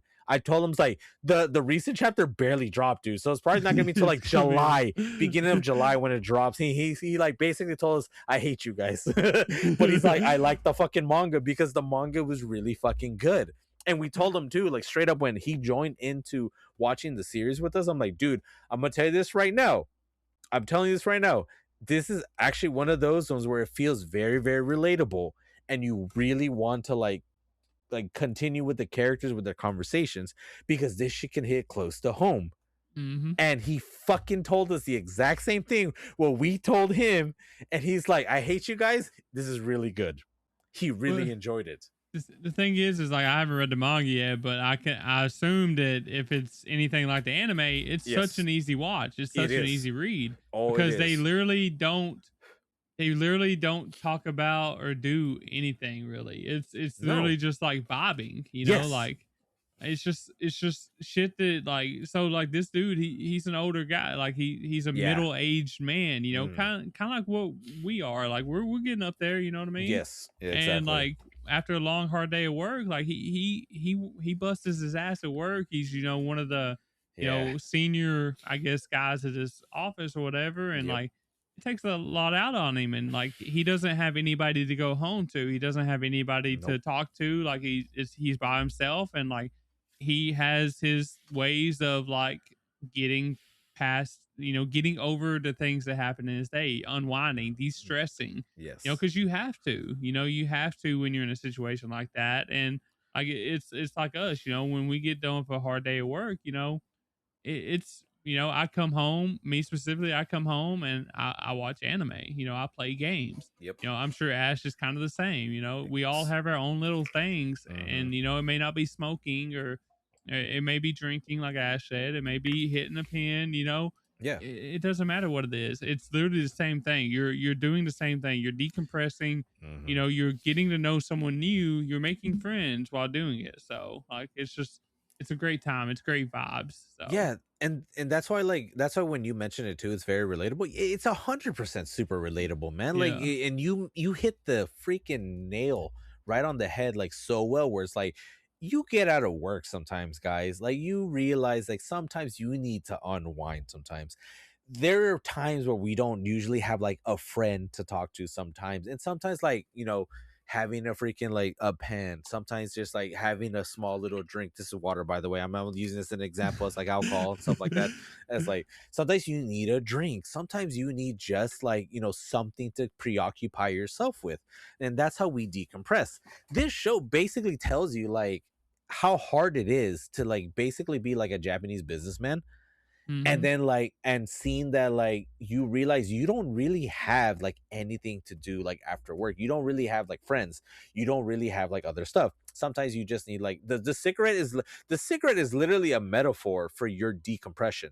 Like how hmm do you decompress yourself? And the fact that like the way how this series does it, they use it as the cigarette is the metaphor for like him and Yamada basically talking to each other to like basically like they're unwinding the entire time, and it's them basically telling each other, it's like, hey, if you have a problem, I'll be here to listen to your problems, and I will do the same, and I hope you reciprocate the same thing. And that's why like this like dynamic of like these two characters, like just like watching this thing, I was like, oh my god, it was just like me reading it for the first fucking time. It's And like great. it, dude, it like it relaxed me so well, where I was like, oh my god, like I love the fact that like I read this manga now, because like this entire thing is just seeing it play out. Like reading it is like honestly, reading manga sometimes like you can have a different perspective of like how you read it and stuff like that, and like seeing like how it plays out in that thing. But once you see it in anime format, you basically be like, oh, I didn't see it as like that way sometimes Yeah, too. because it's you're missing tone. You know what I mean? Yeah, You're missing tone. exactly. So No, you're 100% right too. It's like the way how like the characters like say specific things, how they basically tell you about your problems. Like the tone of it is like you can only interpret the tone how you feel like when you read it, like how I did when I first like discovered this series. It's like I took it as like, man, this dude is like fucking stressed the fuck out. Like he is a you can hundred tell by percent just stressed, by looking at him, but dude. Yeah. yeah. And then once you see the tone, he's all like, I am stressed, but like I know for a fact that I am a valued member of my society slash my company, where like people are still gonna rely on me. So like I still have to keep a positive attitude. When I Mhm. read it, I took it the exact opposite. I took it as like, this dude is just like they're relying on him way too fucking much. He should not be stressing, like he's way too stressed out. But it's like once you see like Satsuki, like actually when he speaks about like his stuff, is like, yeah, like I know, like I have to do another all-nighter, but like it has to be done, because like without me doing this all-nighter, that my subordinate below me could get fired. And I'm like, I Yeah. get it. Like I get that too. Like I've helped train like some people at my job too. Like granted, I am not the best teacher sometimes too. I stress the fuck out too, because I also have to do my project by also helping somebody else.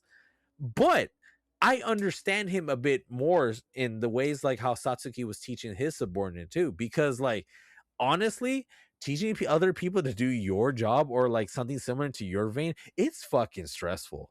I Mhm. get it. But now Because like you're the responsible for them, you yes, know, and exactly. you And know.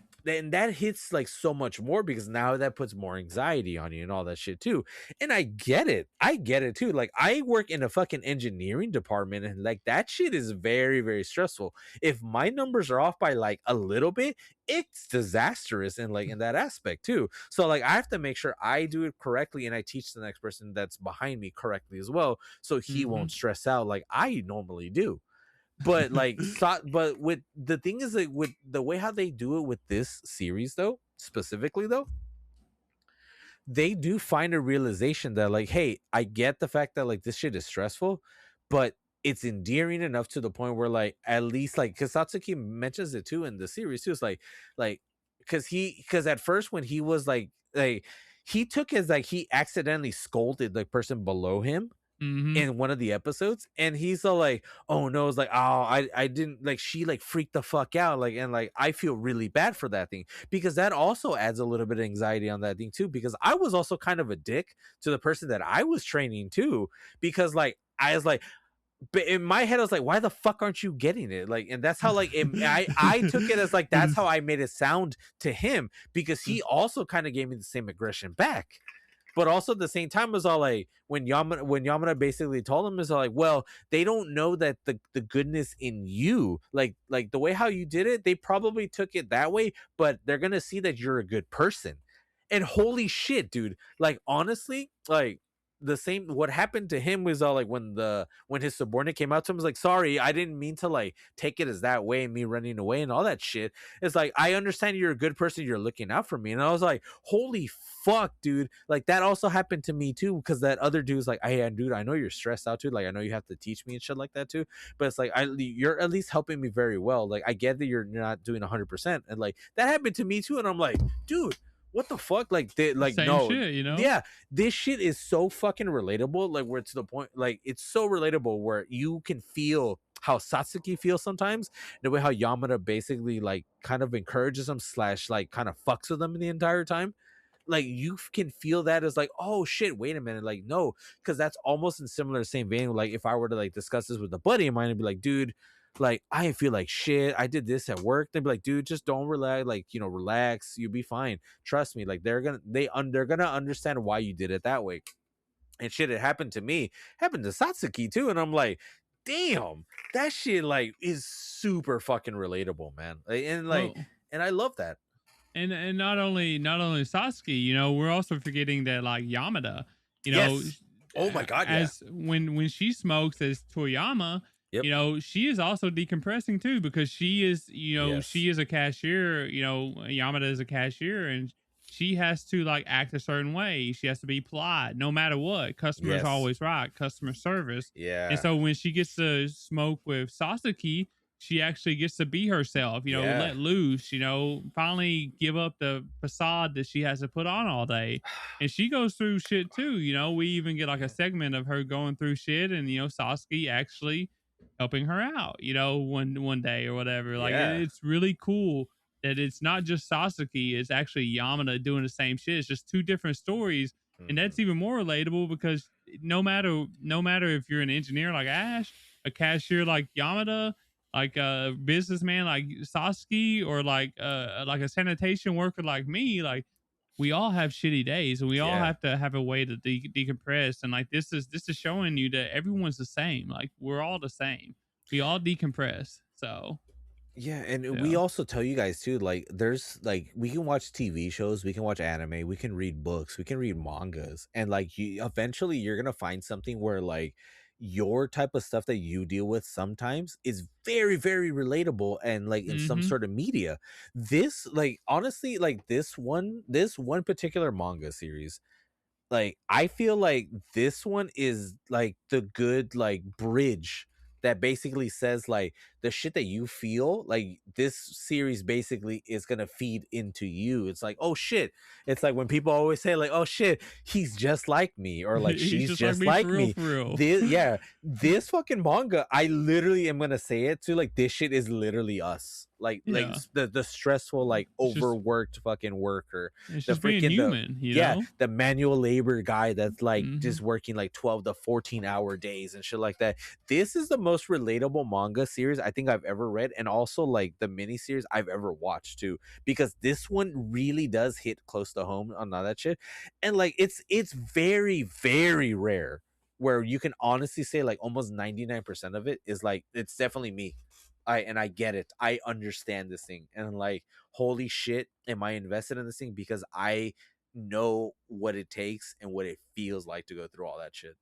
Oh, and another rare thing I want to talk about is one of the reasons why I love this too is usually if you have like a situation like this, like anime, like this is supposedly a romance, you Yeah. know, is what it's called, but it Yeah. doesn't really feel like a romance. No. It feels like, you know, best like a relationship happening, but it's like a friendship evolving or No, whatever. yeah. Maybe later on maybe it gets to that point, but you know, right now I don't think I would actually call it a full on romance, you know. Yeah, and But that's the way how I took it when I was first reading it as well, because I took it as just a normal slice of life and yeah, stuff like it's that too. sauce of lifey, Yeah, yeah. it's super slice of lifey. Like, yeah, like does she kind of get a little bit of feelings. The last Yeah. episode kind of shows Yeah. like her incident that she had with a customer, and somebody came there to like rescue her basically And from that she doesn't situation.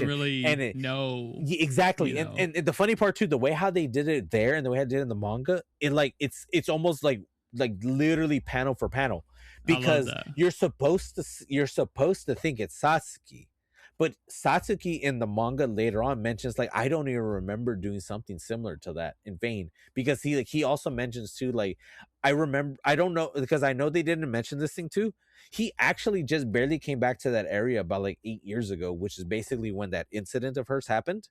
But we don't know if it was him that was the person that basically like stopped the incident, which is episode 12, guys. If you guys do watch it, you get to see like basically like their specific connection, because like even like as a manga reader, like you're supposed to take it as like that is their connection, but like Mhm. they don't really like they They do don't like, know.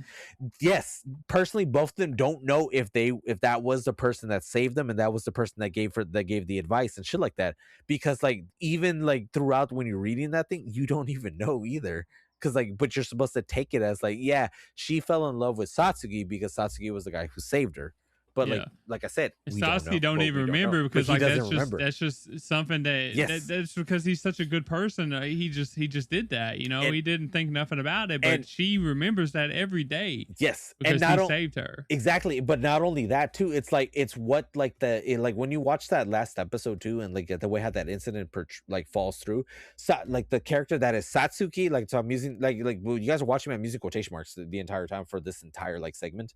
It's like Satsuki like basically said like, dude, you do this, like he basically confronted the dude, basically like said like, dude, you do this all the fucking time, and I am always behind you every time you do this.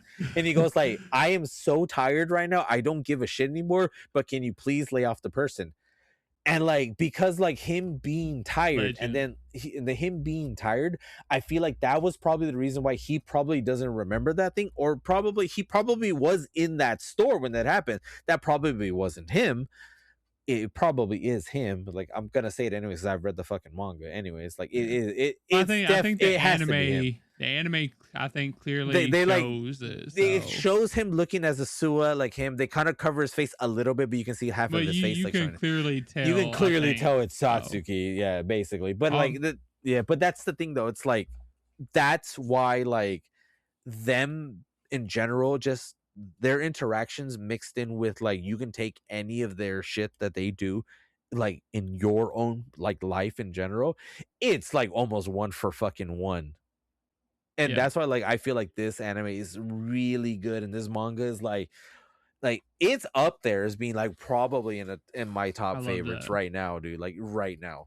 Like there is no fucking way it's not in like my top 5, top 10 of all time right now. Yeah, I like that. You know, Yeah. I'm definitely gonna read this very soon.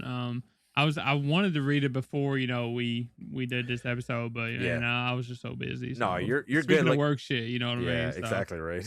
another thing though, I want to shout out this, you know, series this for is, you know, when we get like situations like this as well, especially like a romantic situations, the dude is usually a creep, and Yeah. Sasuke is not. Like, No. he is not a pervert. He's not a creep. Nope. Like, he's very nice. He's very kind, and like it's very refreshing to see some uh a series that like does something like this and not make, you know, everything so bad. Like, it's just Yeah. like I said, it almost feels Iyashiki vibes. It feels Yeah. so relaxing. So And I yeah, wanted to shout that out. yeah, and I get exactly what you mean, because it's always like something similar into that vein where like there's gonna be like the main characters usually has like some sort of like ulterior motive. Satsuki doesn't. He's just like, fuck, my day It's just sucks. this pick me up, you Yeah, know? yeah, that's basically it. And then Yamada is like his like basically his try it's to help raise his serotonin levels, like basically like Yamada is like there, but then like sometimes when she's not there, he has Tomoya, like Tomoya there, or Toyama, I think that's what Toyama, the name yeah. Toyama, yeah, as like basically being like the crutch for him to be like he can unwind that way, because he gets his happiness slash like happy drug from Yamada, but then he gets his like his relaxant slash antidepressants from freaking like Tomoya. And it's a give and take. Like they both like, benefit off of each other. Yeah. Even in the cashier, Yamada, she looks forward to him coming in there Yes. and getting in her line or whatever. Yup. Like that's a consistent. So like it's a great show. Like Yeah. if y'all haven't watched it yet, Agreed. definitely watch it. 100%. I'm excited for like the rest of it to come out. I'm Same. excited to read the manga. So I uh, I I can't wait to when you actually read it, and then yeah, once you see it's like great. once the rest of it comes out, like how like oh my god, like how like you can tell like how 1 to 1 it was mostly all of it too. And the funny part is we still haven't even gotten the rest of the characters yet either. That's the Yeah. crazy part too. There are more characters in this fucking show, and they all of them have their own like specific things too. And I love all the extra characters around the entire series are great. Yes, Satsuki and freaking Yamada are like the main focus, but all the other characters they all deal with their own specific shit too, and it's fucking great reading in the manga. I love It's it. really good. Everyone's relatable. We spent, I'm pretty sure we spent like almost 30 minutes. Yeah. Like we just I just did the summer preview episode with the 950 Club Boys or whatever, and Ooh. like Jack, he actually has read the manga, and like they watched the anime too, like I did or whatever. Oh, And nice. like I'm pretty sure we spent like 30 minutes talking about smoking behind the supermarket. So it's really cool getting you to come on and us talking even more about smoking behind the supermarket. So it's that good, y'all. It's Yeah. that good. Like So like honestly though, we might make it sound like this shit is fucking boring, but you got to realize this too. Like we're a everyone else different has. breed, though. Ash, I Yeah, ain't gonna lie. we're 100% a different breed because like the fact that like there's not like none of you guys are gonna turn Super Saiyan, none of you guys are gonna have freaking cursed abilities and shit like that. But the fact that like this dude is able to just sit behind a supermarket, smoke a cigarette, talk about like his struggles and problems, and then having someone there just listen to him and also like give him kind of advice, that's basically what we go through in everyday life. And like Hmm. the fact that you can like just seeing that just in general from It's that thing, refreshing. yeah, it is 100% refreshing. I get it, we have a lot of things we use to unwind, but like when you see the way how that happens and you're like shit, like I unwind the same exact way, you're like you can take that in face value and be like, you know what, no, this is one of the few things that are actually relatable. Like the Hmm. relatability is what like I basically always tell people. It's like find something that's relatable enough where you can take it as well. Like yes, like sometimes like being below and everything else, like or being ostracized like Naruto and shit like that, you can take that as relatability. And I don't freaking like I flag you for that thing. That take that as like the way how like you take it as to motivate yourself. But like you need to realize this too. We're fucking grown ass adults, dude. It's all like that. Just this manga in general and anime, it's so relatable to the point where like I get it. I fucking get it. This one is literally how life is, Hmm. and it's one of the few like I honestly would say it's like I said, it's a good fucking show. It's a good anime. It is. It's a It good is. anime and good Great. manga. It's really really good, and I have Yeah. nothing more else to say about it. It's too good. Yeah. I think everyone should go watch it. Go read it like I'm going to soon. Yep. And give it a try, especially if you like slice of life, especially if you like romance type things. So give it a try. Um, I guess if Ash don't have anything else to talk about with it, we're Nope. gonna move on to This Monster Wants to Eat Me, Yes. which, like I said, this is a show from fall 2025, I believe it was. Yeah. So it's recent. It's 13 episodes. Should I say a summary real quick? Yes. Go for it, man. Do it. So basically this is this monster that wants to eat me. After an accident sent her family to their deaths in the ocean, Hinako keeps returning to the thought of sinking forever into the sea herself. With Miko as her only friend, Hinako manages to keep up a semi-happy facade, but whenever Miko leaves her side, she slips into despair. Everything changes one summer when she meets a mysterious girl with eyes as deep and clear as the sea, drawing Hinako in like nothing else has in a long time. During her absent minded search for the girl, Hinako is suddenly pulled underwater by a deeply beastly deep sea creature, only to awaken to the presence of the girl, Shiori, who takes Mm-hmm. on a monstrous form and kills Hinako's attacker. Mm-hmm. Despite this heroic act, Shiori's intentions are no different from any other monster. She wants to eat Hinako.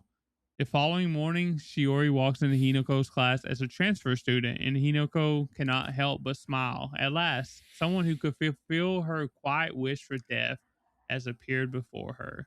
Yeah. So, Yeah. but yeah, this monster wants to eat me. So I want to start off by asking, did you perchance happen to watch Summer Hikaru Died? I've read it as well. You read it and watched it? I read it and then watched it, yes. Okay, so I got almost a similar vibe to it at first. I was going to say, coming into the show, like I just recently watched it. You just recently watched it. It was like I actually I started watching it in the fall, but I was like, this is one of those shows that like I don't want to watch it week to week. I want to wait and watch it all together because it's kind of talking about some heavy things sometimes. So before you continue, I need to say one thing though. I actually had no idea what the synopsis was of this show when you told me about it. So like I just straight up watched it, didn't read up anything about it. I love that. And the moment when you read it, I was all like, oh shit. Like if I read the synopsis, I probably would not have like actually wanted to watch this thing the moment you said that, because this shit gets dark sometimes pretty quickly. But I mean, like, but after that, continue though. We'll talk about that. I'm pretty sure that when I pitched this idea to Ash, we was trying to think of things to do, and I was like, do you want to watch, this monster wants to eat me? And I was like, it's basically, I've been told it's kind of like a Yuri mermaid show. That's what I described it to her as. And so like, that's probably all he had to go off of is the title and the Yuri mermaid show. Yeah, I'm trying to find like what you said about it too, and I'm like, okay, I'm down. It's like I'm down. I was like, maybe we should also like talk about couples just in case, you never know. Yeah. So but this show, for example, it was actually heavily compared to Summer Hikaru Died, and that's like the boys love sort of monster show, and this was like the Yuri mermaid show, like I said, and like I'm just curious of your opinion. Like after watching them, and especially you read it too. Like, do they actually compare? Like, does that actually make does it make sense to be comparing them or whatever? Right? I can see why a lot of people want to make the comparison of it, which I understand. I get it. Okay, so and here's the funny part too. Like, here's the thing. I loved this show. I also fucking hated it too. Oh yeah. I also fucking hated it. Because like, oh my god, so here's the thing when it comes to like the people that watched the act, like watched Hikaru died like this summer or last summer or whatever it was, like I forgot like how the title specifically is. It's like his friend that is like that Hikaru's friend, like he knows something's up. He knows something's up the entire time, because you can tell from the very, very first chapter, because he's all like, Hikaru is not acting like Hikaru and shit like that. This one is a little bit different in that aspect, where we have Hinako basically being like, she is the most depressed girl in the entire world, and her story is fucking depressing. Like, holy fuck, is it fucking depressing? Because when I jumped into this show and not knowing what the synopsis was, I was all like, are they gonna talk about like her having a really sad backstory? And then once I saw the sad backstory, I was like, holy fucking shit, that fucking sucks. That is the worst thing to ever fucking happen to you. Honestly, it is the worst. But man, they do not really compare. Because it's like this dude like in Hikaru, it's like the dude basically lost his best friend and is being like basically someone else is shape-shifting into like his best friend. This was like, this bitch loses her mom, this bitch loses her dad, her brother, and like her whole family. And the only reason why she survives is because like of the specific interaction she had before it happened, which we will talk about that later. Which I think was crazy. It is so crazy. So, I also like don't think they compare well. Yeah. I get it though. Because like on the outside, looking at it, you got the monster show with, boys love themes and stuff like that. And you got the monster show with girls love themes. Like I can see how that can compare. No, yeah, but definitely. The biggest similarities to me was definitely like dealing with loss. Yes. Because both of them was dealing with loss in their own way. And it was like heavy stories, except Hikaru it seemed like it was more of like a mystery, like the town, like diving into the lore of the town and like Yeah, all this shit and stuff like that, and gods and stuff, which we're dealing with it over what here you're dealing with too. this too. Yeah, But it's not the same, no, but it's similar, but it's not. I don't think you can really compare them, no, honestly. you can't really So compare. You can't really compare because like the way how Hinako's character actually is, because yeah. like her purpose, she like it's like heavy like talking about a lot of this shit, guys. Like especially if you guys have like dealt with shit like this, like with this, it's gonna get a little heavy maybe at some points, but like just bear with us on this thing though. Yeah, like this bitch wants to kill herself a lot. And it's like it's kind of sad like hearing her talk about it a lot. But the problem I had also had with this show is that she talks about it way too much on top of that thing too. And like Hmm. because it's I get it that it's like she is miserable. We get it, but I also understand the aspect of, like we hear her talk about how miserable she is all the goddamn time because it's also a double-edged sword when it comes to how they portray the story. Because like I really can feel for her, but then also I can get really annoyed for her because like she always just wants to bring that up every time. I Yeah. get that, but like I am more in the endearing side where like I get it that she like feels that thing. Like I mean, shit, I've dealt with depression, I've dealt with anxiety, I've dealt with stuff like that. That like not as extreme as she has though, but like I get that aspect of her as well in the way how like she thinks of it as well. I understand it. It's just that like sometimes it gets a little like the way how they do it in the show though. It's a little egregious at some points, but but They're trying I to. I guess they're trying to like hit it home. yeah, they really want to hit it home, but like I Yeah. understand that they want to do that, and I get that shit, and I actually do commend the show for doing that too, because it's a subject that a lot of us don't really like talking about most of the time either. It's all Hmm. you really need a therapist most of the time for like that type of like the shit that she went through as well. Yeah, and Yeah, it's like it sucks because like she was such a different person, yeah. before and after or whatever, right? And Oh like man, it's such a different person, and it's just I get it and stuff, and it's hard. It's hard to uh I guess be a kid and have to deal with that, and then like even like at that point in her life she's still a teenager, right? And yeah, so she still don't like she's still not thinking the best, you know what I mean? And exactly. so and like she doesn't really have any like mother figure or like parents. Like she lives with like her aunt or some shit, but her aunt doesn't really interact with her She's there from time to time. much, Yeah, like yeah, she's basically like an absent parent, I guess you could say. yeah. So like it is a hard situation, but like I totally get it. It's just like I feel like more should have been done, but I that's not the point of the show. I don't guess. The No, point of the yeah, show was Shiori coming along or whatever, right? And she yeah. was gonna give her what she wanted. She was gonna fulfill her wish. So, um, but yeah, The this was definitely different than what I expected. yeah, Like I was expecting more like cheerful like Yuri because like I when wasn't expecting that, but yeah. I was expecting more Yuri. Yes. Well, I So mean, we technically do get a lot of it because there is a lot of that tension, but it's more of the tension of like, her main goal though. Not the fact that they were going to fall in love. It's more of like she just wants her demise basically. Yeah. yeah. And that's the only way that she can technically get it.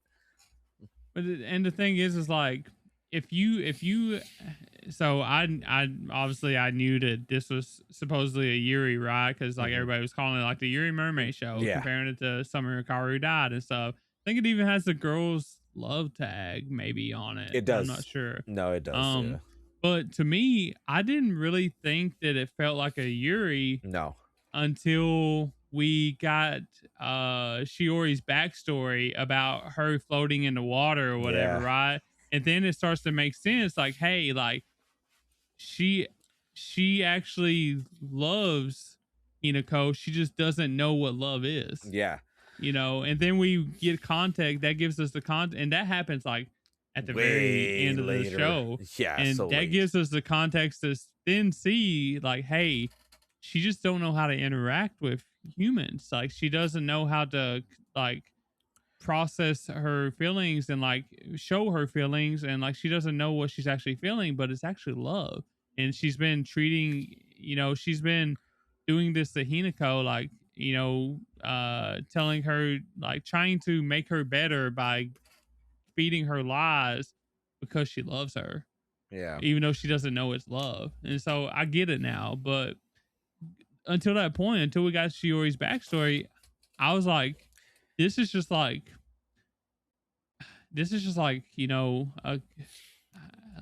a sad story, Yeah. like, with, and like even Miko, Dude, like, yeah. I don't see any, like, romantic, uh like, any kind of romance developing between Miko and Hinako. Like, I feel like Miko is more like a motherly figure to Hinako. Like, she's like family. She loves her like a family. You know what No, I yeah. mean? And I Do you have agree. the same And I agree feeling? with that. No, I agree with that too, because it's like, because with Miko, it's like she's just basically been like the fox spirit that's been like there the entire time. Yeah, It's like she's there. she basically taught her to cook, bro. She's Yeah. like her mom. Yeah, She took basically. over as her mom. Yeah, like, her older basically. sister. Yeah, that's basically how like we view it too. And it's Yeah. like I get like they're that's why, like, I don't know, because like I actually enjoyed this show, but then I didn't really enjoy like certain aspects of the show too, because it's really I don't know why it was really difficult to pinpoint this show specifically as being like, do I really enjoyed it? Did I Well, like? it's, I was like, it it's was like okay. Takapi, right? Takapi's Original Sin. Have you watched Dude, that? yes, I have. I and it's like, really that's- enjoyed I that show, like but I that show. hated that show. Yeah, because it's it hurts so much watching it. It's so for that real, one. you know what But I it's mean? also the same thing with this show too. It's like, Yeah. because sometimes like I felt like some of the like over like I feel like sometimes the extra addedness of like how much of like suicidal she actually is, it like it just like it was just too much sometimes in the show. Because like in my head I'm like, oh my, like I know that's how she is, but like it just felt like they're just throwing that as so fucking hard so much in the show. But then I started realizing too, and I'm like, oh yeah, that's right, because like that's how like we're supposed to feel there, because like she is depressed, like that's how she is. But then like Shiori sometimes too, like was like really like, why is she so pushy? Why is she a fucking asshole sometimes too? And then why is she like so dismissive in a lot of things too? And like once you got to the like that specific episode with her, like now you realize with her, I'm like, oh, that makes sense. Like, why didn't you guys do that like there? Like because I like the pacing also of this show kind of like irked me a little bit too, because like I understand we get some of the aspects of like we already know Hinako is fucking depressed. We already know there's yokais basically attacking her. But the problem is like, why is she being attacked? Like for a minute, like it took me a while to realize like it's because of her specifically, like her interactions. Like that's the reason why all these yokais find her like delectable, and that's why like all this shit too. Because that was also another subplot in the show too, where it's like Shiori's there to protect her. Same with Miko, with fucking Miko. But at the same time, it's all like, but they don't tell us exactly why. And then Shiori basically tells her in the first episode, "You're delicious." But then we find out like later on, she's not delicious, and it's like, so then why the fuck are these yokais like want to kill her then or eat her half the time too? Well, like if she doesn't find her appetizing. So she is delicious to everyone else, but Shiori, because of her, because Shiori gave her the blood or whatever. Yeah, so, which is a giant spoiler too in the show too, because like I'm gonna put yeah, I know, spoilers, but even then it's like you find out way the fuck later about that shit too. But like it makes sense because of the stories that like Shiori told about mermaids as well, because people will kill for flesh of that thing, because that will pretty much represents immortality. But blood on the other hand is like considered a gift to somebody, because that gift is basically telling you you won't get sick and you won't get hurt because you had that blood. And that was like, in that when that clarity hit, I thought that was fucking amazing, because it's like that's the reason why she survived. Like that was 100% the reason why she survived. See, there for a long time before we got that little, it took so long. Thing, I thought Miko was the one that saved her. That's what I thought too. I thought that Miko, like, that's all she could do was just save one person, right? And she chose, Hinako. and like I thought that that's what happened, Yeah. and then it comes to find out that it's actually not what happened. It's actually Shiori's the one that saved her because she was so nice to her Yeah. as Sakana-san or Yeah, Sakana-san or Sakano-san, yeah. whatever. Fish-san, Yeah, basically, yeah. yeah, Fish fishy. lady. Yeah, fish So, lady. and she was so nice to her. Like she's the reason why, Yeah. Shiori was able to like regrow because she was like floating around because the chick tried to kill her or whatever, right? Yep. After blowing her up or whatever. Dude, that and And even that was also sad too. It's like, and it made you feel for Shiori, like who you well, kind of like didn't really care about up until that point, right? you okay, so and that was the thing that kind of irked me as well on top of that thing, because like she already technically did really like she kind of did have an understanding of like what humans do, because she's basically said it too. It's like, oh yeah, I had somebody like follow me for like a little bit and shit like that, and then she left, and like I left her there, and it's all like, and then that's when like Miko basically said, why did you leave her there? That's messed up. That's a horrible thing to do. And then like Shiori was basically like, oh no, it's fine. Like she ended up like blowing herself up. And it's like, what the fuck? Like me, like that's why like her coldness the entire time. You are supposed to hate Shiori a lot. You're supposed to hate her. But then when you get to like the last 2 to 3 episodes, it's like you're kind of actually supposed to like realize why she's doing what she's doing. It's not great though, to be honest, but the thing is, it's like now I start to understand why her coldness is the way how it is because of that thing. I get it. It's just like, but that's the problem I had with the pacing of this show. They don't really give you all that information till close to the end. It's like they could have easily spread it out. Yeah, you could have spread it out a bit more to be like kind of like do like a flashback for like a minute or two, and then for like a small little bit of scene, but you still don't realize what's going on. They could have done that too. And I think the way how the show would have been paced better if they did it that way. I think it would have been a way better show. And honestly, like if it wasn't such a heavy watch, Yeah. like I feel like the second watch would be way better than the first, because you would have this information going into it and you could actually see like the Yuri and like the underlying themes that you kind of like miss, because like you don't get told about it till later on, and then like you overlook all that shit because like you don't think it like matters too much, and then you're like, oh shit, like that's what she was actually doing because like you know, because of this, you know, or whatever. So one thing I wanted to ask though, how surprised was you when you found out Miko was a yokai too? Oh, dude, I was like, what the fuck? I was like, no fucking way. Did it totally catch you off guard, or did you like call it the episode before? No, it actually did catch me a little bit off guard because of what Shiori asked her as well. It's like, did you fucking you ever go to Miko's house? Did you ever fucking meet her parents? Like when she started doing that, I was all like, oh shit, we never got a chance to see that. Was that ever an interaction? Because I started questioning it too. Yeah, because like like that's the good thing. That's the thing about this show too. It got me at certain moments too, and I was all like, "What the fuck?" Because like I didn't put 2 and 2 together for a while, because like our main focus is Shiori. Miko is there all the time, and she's like always there, like doing what she normally does. But the thing is, like, we didn't really put it into our heads until she made that like the emphasis of it. I was like, did you ever meet her parents? Did you ever go to her house and all that shit? Did she ever like fucking like introduce you to shit around her neighborhood? And I'm like, holy fuck, that's right. We don't know that. And then once you find out that she's the fox, I'm like, what the fuck? That's crazy. I thought it was crazy at first, but then after a while, I'm like, okay, it's kind of like not a. It makes sense. Like who's been protecting, you know, Hinako this whole time? You know, right? It's Miko. Yeah, and I'm like, okay, cool. That's actually fucking great. Like, it's actually not bad. Like, I get that aspect of it too. Like, that's actually really good. Yeah. When that happened, I was like, I literally wrote, I was like, wait, Miko can see the monsters too?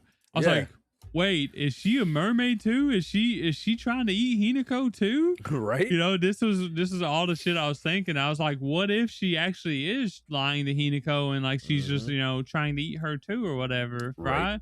And then we find out that she was actually like the fox yokai or whatever deity from like the local shrine that they always like went to and shit. I was like, oh man, this is so cool. You know what I mean? Like she give up her position at the shrine to like watch over Hinako because she felt so bad about, you know, what happened or whatever. Everybody died or whatever.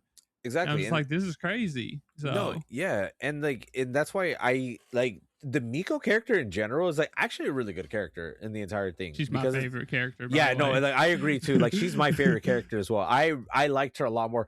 I liked Shiori for like a while, and then the moment like I started seeing like how like horrible she actually kind of is, but then it makes sense why she's horrible. It like Miko like instantly started I started gravitating more to her because it's like she knows what it's like to be like evil, like banished. No one gives a shit about her. Nobody did. But then eventually later on, like kids started giving her food. The people started asking her for help and stuff like that. She started realizing what like it is to be human. She Mm-hmm. understands what humans are. And that's what like I liked about her because it's basically like you can also think about it this way as like when a villain turns into basically a hero basically at the end. Mm-hmm. That's how Miko's character is, and I really like that. Those types of characters are like always heavily some of the best characters, like well-written characters in most animes and mangas. I Exactly. feel like her technically, yeah, she is probably the best well-written character in the entire thing because like that it was really really well done. Hinako is like I like the fact that like she has a tragic backstory that fucking sucks. It sucks because like you can feel from her, but like we've seen that type of character done so many fucking times. But like the thing is like the way how she took it and like how she carried that like burden of that shit, that is horrible. Like and it's not something that like it's not easy to like to feel, and it's also not easy to also like basically take it to yourself to be like I understand how this character is. It's difficult, and I get Yeah. that because she's definitely the second best character in the entire show. Like honestly, she is the second best character. And then there's Shiori, and Shiori is just like she's horrible, but then you find out how But she's a endearing she. monster. She's Yeah, literally a well, yeah. monster. I mean, That, that's yeah, the role she came in to yeah. play because she wanted Yes, to like but yeah, save Hinako. Like but we didn't know that, but yeah, that's what she was trying to do. but then the selfishness happens, and I'm like, holy Yeah. fucking shit, Shiori. It's all like you had one job, and like it, like I don't know. And then and the funny part too, one of my favorite episodes from this series was basically Miko and Shiori when they went on that date to the zoo. Like that episode actually is one of my favorite episodes because But like they have such a good like give and take relationship. Like Yes. they're so fun to watch together, Yes. Because But- Shiori's so fake yes, nice. oh And exactly. Miko's just like, I'm Like- gonna eat you, fish girl, or whatever. Yeah. And that's why that episode is so good because their dynamic basically shows you like how like you see the way how Hinako kind of sees life as well. Because Mhm. Shiori's basically the one that's like basically giving you despair, and she's gonna give you the despair that you want. But then Miko's like, you have actually a lot more to live for. But even though Shiori basically says, if you're happy and all that stuff, that's what I want you to be because you'll be tastier that way. But then Miko's basically telling you like, just be your fucking self. Just be yourself because we're here to help you out and all that shit too. But the fact that when she opens, like she tries to open fucking Shiori up a bit more on that shit too, it's like you start seeing like the small little extra instances that like, okay, I see why Shiori is supposed to be like actually a good character for you guys to see it that too. Because I did not know about the fucking her freaking things on her head was the seashell that freaking Hinako gave her. Yeah. And I was like, what the fuck? Like it's those small little things you're like, she does care about Hinako. She does. Like I said, she loves her. She just does, don't know actually. what love is. Exactly. And that's like when you brought that up, like she doesn't know what love is. I'm like, yeah, that's why like that's the one thing I really don't like about like this show a little bit about because it's like it's the selfishness of it too. Like, and I understand how the selfishness feels, but I'm like, it's like I see why like you're kind of supposed to really hate her because of that shit. And it's like, and it's doing a good job about it. And I'm not taking like me saying like these things are bad as being like, it's horrible about the show. No, it's actually really good because the show really does force you to like pick sides. And Mhm. like, I like that because it's like, you're supposed to hate this character because of this. All right, cool. I hate her. And it worked. I hate Shiori sometimes. I really do. But then I also like see why she's endearing. But I hate Miko sometimes because she's too fucking ganky half the time. But then I realize why she's ganky half the time. It's like, oh, that makes sense because like she actually she likes being relied on a lot too. And it's like, Yeah. it's I like mean, she's the deity at the Yeah, shrine. Like exactly. that's what she was That's for what- so long, and she exactly. still does it. So I know. And like that's Yeah. why I like Miko a lot too as well. It's like you're supposed to love and hate characters at certain points in the show. And it worked. It really did work in that aspect too. And like honestly, like yeah, that's why like I kind of do like I kind of have to say, like, this show, it's gonna be a hit or miss because it's Yeah. like either you're gonna like this show or you're gonna fucking hate it. Because Yeah. like this show, I can't give it an in between. Because if there's an in between, then in my eyes, I see this like you didn't understand what the show's trying to portray. You didn't understand the characters. Because it's like you're kind of supposed to actually really pick sides in this show. It's like, do you really want to root for Hinako to really like go and just die? Or do you want to like her to like live in the aspect of her being delicious to later to die? It's all like, And and that's why like I'm like, it's like it's not a win-win situation regardless in the show. To me, it's not a and, win-win. and the thing is like speaking of that, like Yeah. do do we really think that like that Shiori, like do we think that Shiori will find a way out of it? Like, you know what I mean? Like Yeah. I do. I think that she will, because like even Miko brought it up. She was like, it's crazy that like y'all made that promise or whatever, Yeah. but you were so vague. Like Yeah. it's such a vague promise. Like you can obviously tell that Hinako is just like grasping at straws, trying to like Yeah. get some kind of relief or whatever, right? And like get her wish or whatever. Mhm. And like, and Shiori took advantage of it. And I feel Yeah. like she did it on purpose to try to give her, I guess, hope that she will finally get to fulfill her promise someday. Yep. But I don't think that it is ever her intention to actually do it. I I think know. that, and I truly think that there's a world that you know Hinako does decide to get happy, and you know, and she decides that she doesn't want to die anymore. And I think that Yeah. that is a true possibility. You know, Yeah. with Hina and with Miko and Shiori there. You know what I mean? And Especially with Shiori, like she yeah. has to like grow a lot in order to get to that point. But Agreed. I feel like she's grown by some, you know, hanging around Miko, and so I don't know. What do you think? What you think there's a happy ending possibility here? Honestly though, it that's the problem that I have with this thing.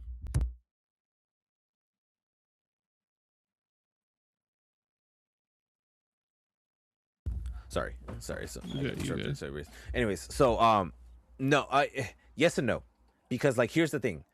It's like if somehow like Hinako, like say in the future, she start getting happier and she wants to value life more. Of course, like she can't freaking want to get fulfilled like that prophecy of like what Shiori basically wanted to do to her. But then also Shiori also technically told her too, it's like, well, I want you to be happy and all that shit too. Because it's kind of messed up because it's like it's basically telling her like if you want to be delicious for her for you to actually fulfill your destiny to die, it's like you have to do this, but then she has to do that regardless because Miko wants her to like continue being and living her entire life. So like it's kind of hard to in that aspect to like kind of like root for one specific side because in my eyes there is no winner or loser in this one. There really isn't, because like if the prophecy still comes, regardless, Hinako is gonna die in some sort of way. Yeah. It Well, and the it's not thing good the or thing it's is not good or though, bad. the thing is though is like the thing that I like the most about it though. Now, let's say that these promises, they have to happen, right? Like Yeah. you have to follow through with the promises or whatever. Let's just say that that's a fact, which we don't know. We don't know if you have to or not, you know, Mhm. whatever. But she did do with her blood this time or whatever, right? Yeah. And so it might be like more, you know, more of like a contractual thing where it actually has to happen. But I do like that Shiori this time made it where she gets to decide when she's at her most happiest, Yeah. because that's a loophole. Like she could Yeah. literally wait till she's like 80 years old, you know what I Yeah. mean? Like, Exactly. and then she's like, "Oh, well, you're at your happiest now," or whatever, you know what I mean? So like Exactly. you wasn't, even though you was really happy 40 years ago, I don't. She's a judge. She gets to judge whether Yeah. she thinks that she's at the peak or not. You know what I mean? So like, Yeah. it's a very big loophole there, and I think that there's a lot of possibility. But at the end, you know, if it is a true fact that it has to happen, Yeah. then like it is gonna be a lose-lose situation, right? Yeah. Because like at that time, obviously Hinako is gonna not want to die, and Shiori, she doesn't want to kill her because she's in love with her, right? That's yeah. So That I don't know. It's and tough. I know that, and that's a tough question to really answer in general. Just because of like even after watching this show and then like trying to get both perspectives of that thing, it's like it I don't know because I really want Hanago to be happy, but the problem is like her happiness is she wants to be eaten, but then also like her happiness could also be like her enjoying like time that she has left. But like Hmm. we don't know the time, and then that's when you brought up like she could be 80 years old, and that's like that's when the time runs out. And I'm like, well, yeah, because it's like that could also be like just another fulfillment thing that it's required for that thing, and it's like I don't really know how to judge the character of this show that much, to be honest, because like I get all aspects of this show. I like personally I do like the show, but it's like it's very confusing on like how you want to like see this show specifically though, because like everyone could have a different perspective how they actually check the show out. Yes, it technically is like basically like one perspective the entire time because like that she wants to die. And that's what she Hmm. wants in this entire thing. That's what she already wants to do, but it's also the fact that like she also does have like we don't know the actual time frame of like until that happens. So like that's why like it's kind of difficult to like pinpoint like specifically how you want this to end slash continue, or if it's just like or it's a red herring the entire time of like the suicide thoughts and all that shit is just like a metaphor for her to like kind of like try to strive to put something through herself as like something as like the struggle that will get her to where her goal is. And it's like I don't know, it's hard. I can't really say it's good and I can't really say it's bad in that aspect. Yeah.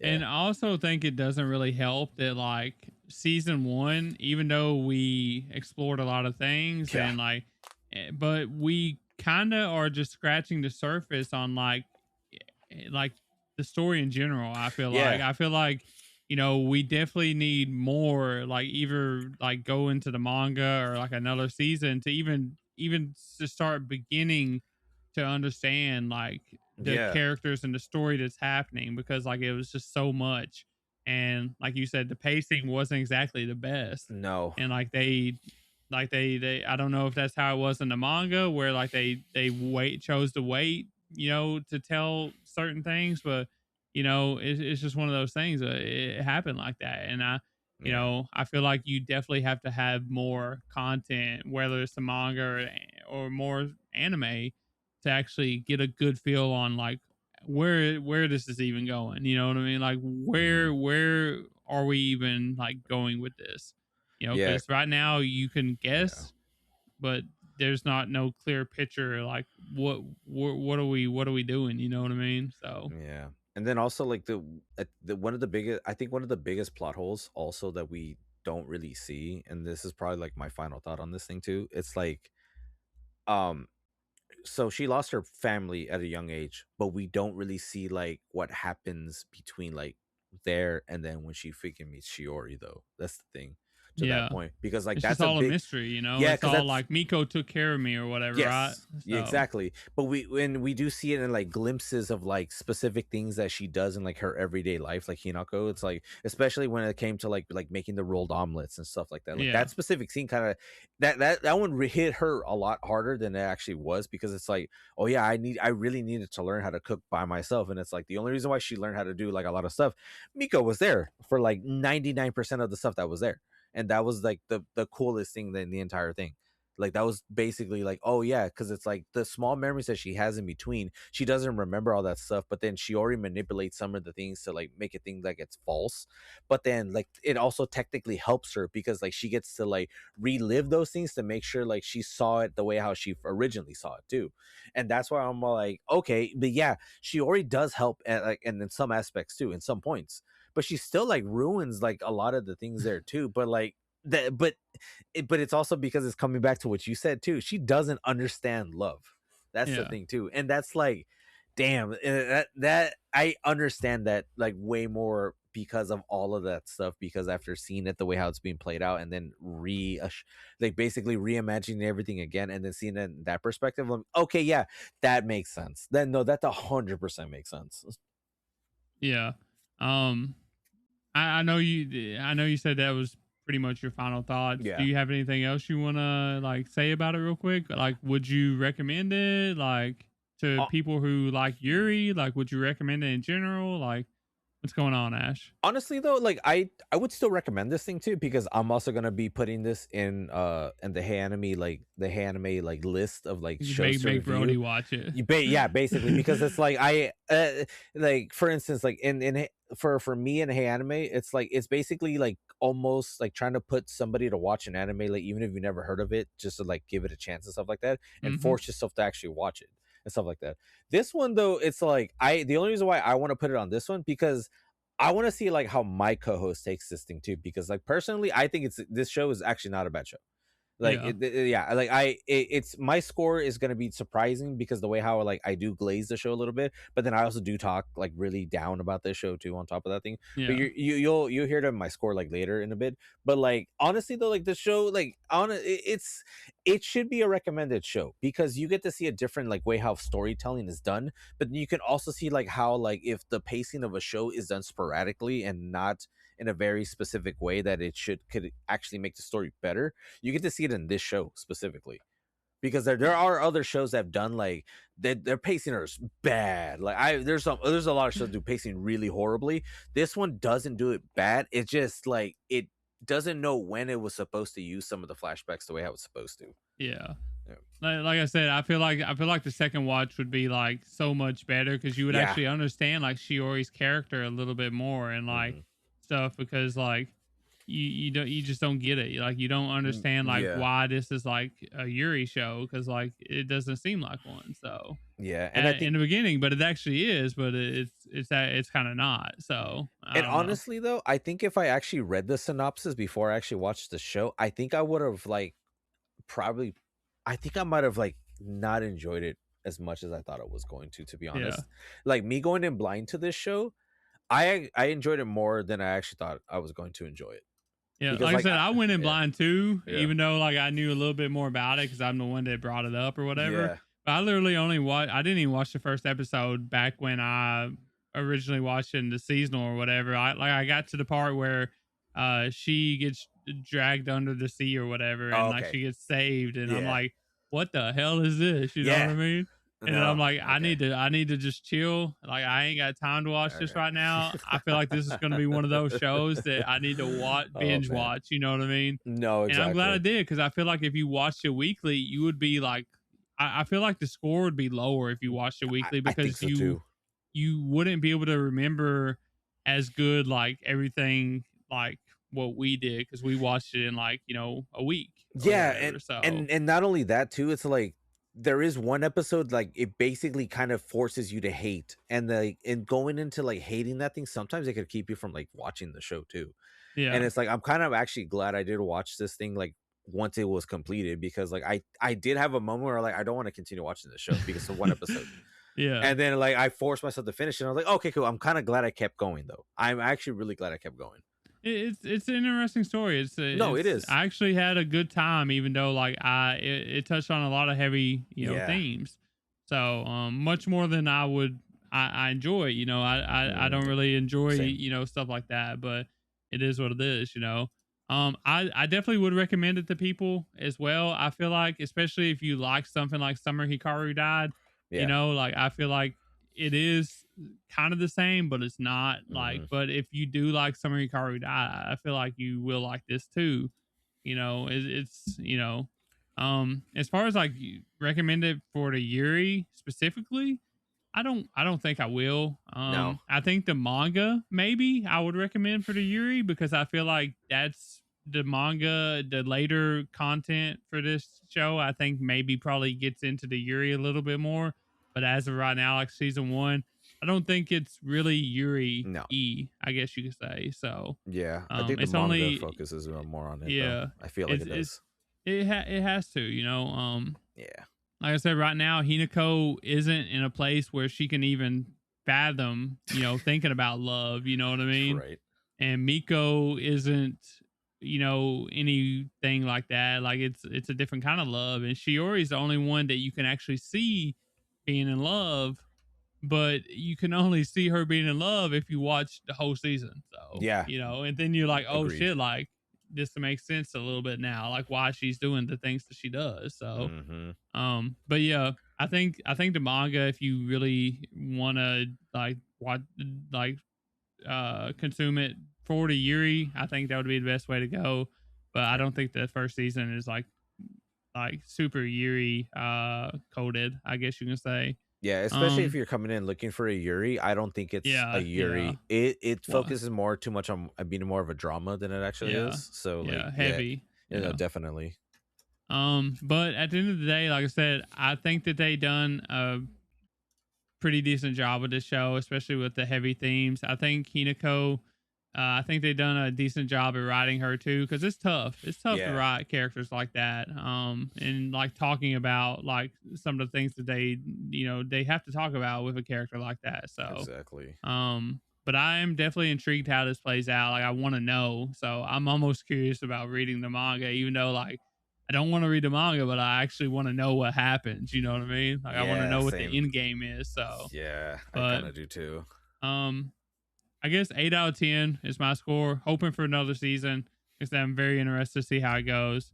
Just to see how Hinako changes, if she does change, how Yeah. Shiori changes, if she changes. You know how Miko factors into the story going forward. You know what I mean? Like I want to know all those things, and we probably ain't gonna get another season of this, and you know, the only way to find out is if I read the manga, and I ain't sold on it yet. You know what I mean, Ash? Yeah, no, I get you. 7.25 for me on this one. Like it does hit like a lot of the subject matter that is what we're supposed to be like, where we're supposed to know.